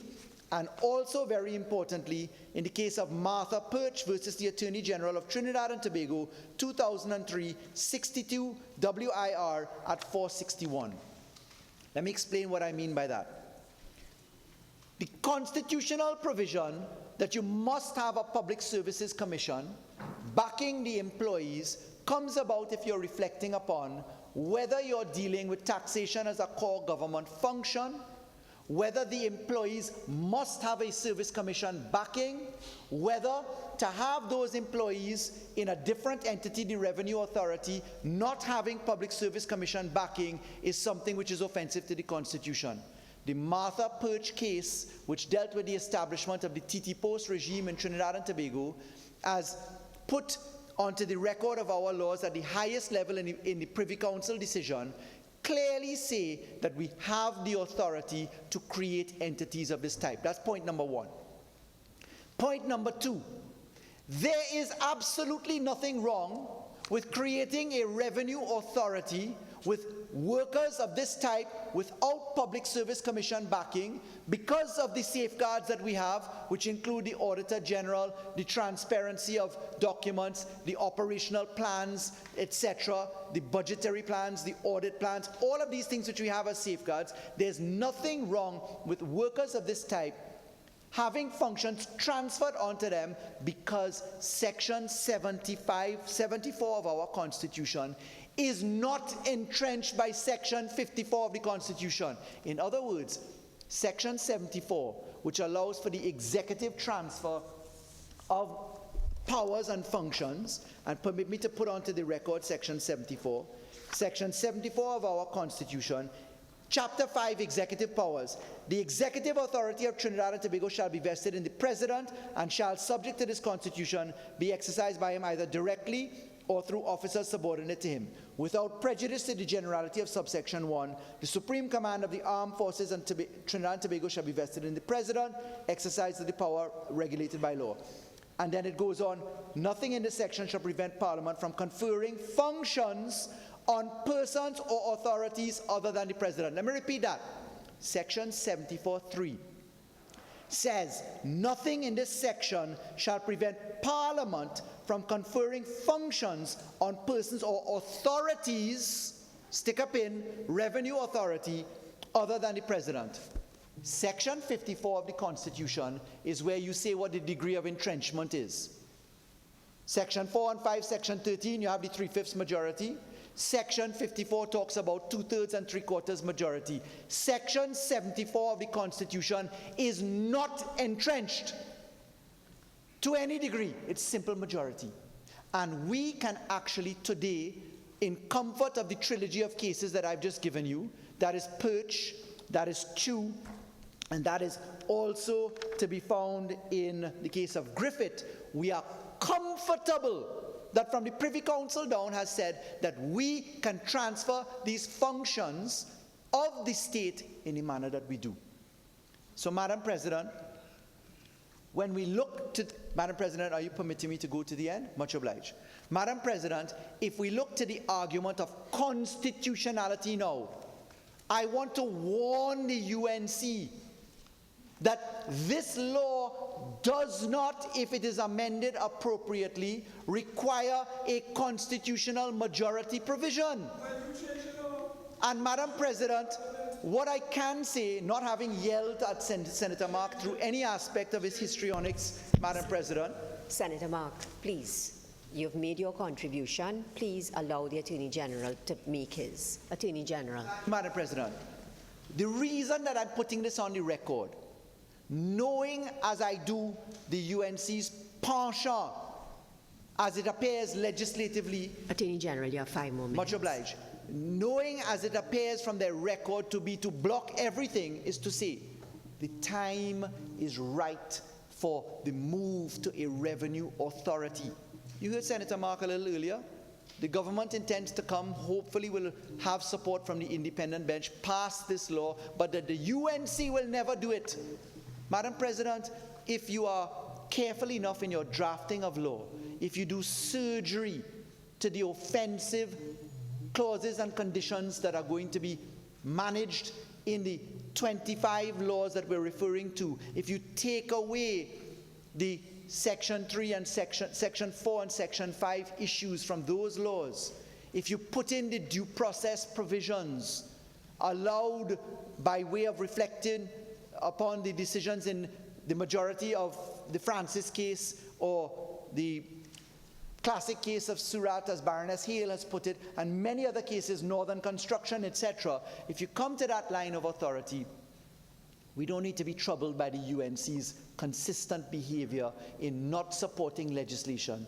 Because, Madam President, what is very material to note, Madam President, is the fact that since 2002, when Senator West spoke, we have come a very long way. This government, as you know, took aggressive steps in reforming plant and machinery, people, processes, and law. This government, as we open the courts at Tower D, will have added 125 hearing rooms to Trinidad and Tobago. This government will have taken the concept of managing cases from 2 masters in the High Court to 31. This government will have raised the judicial age of retirement from 65 to 70. This government will have created divisions of court.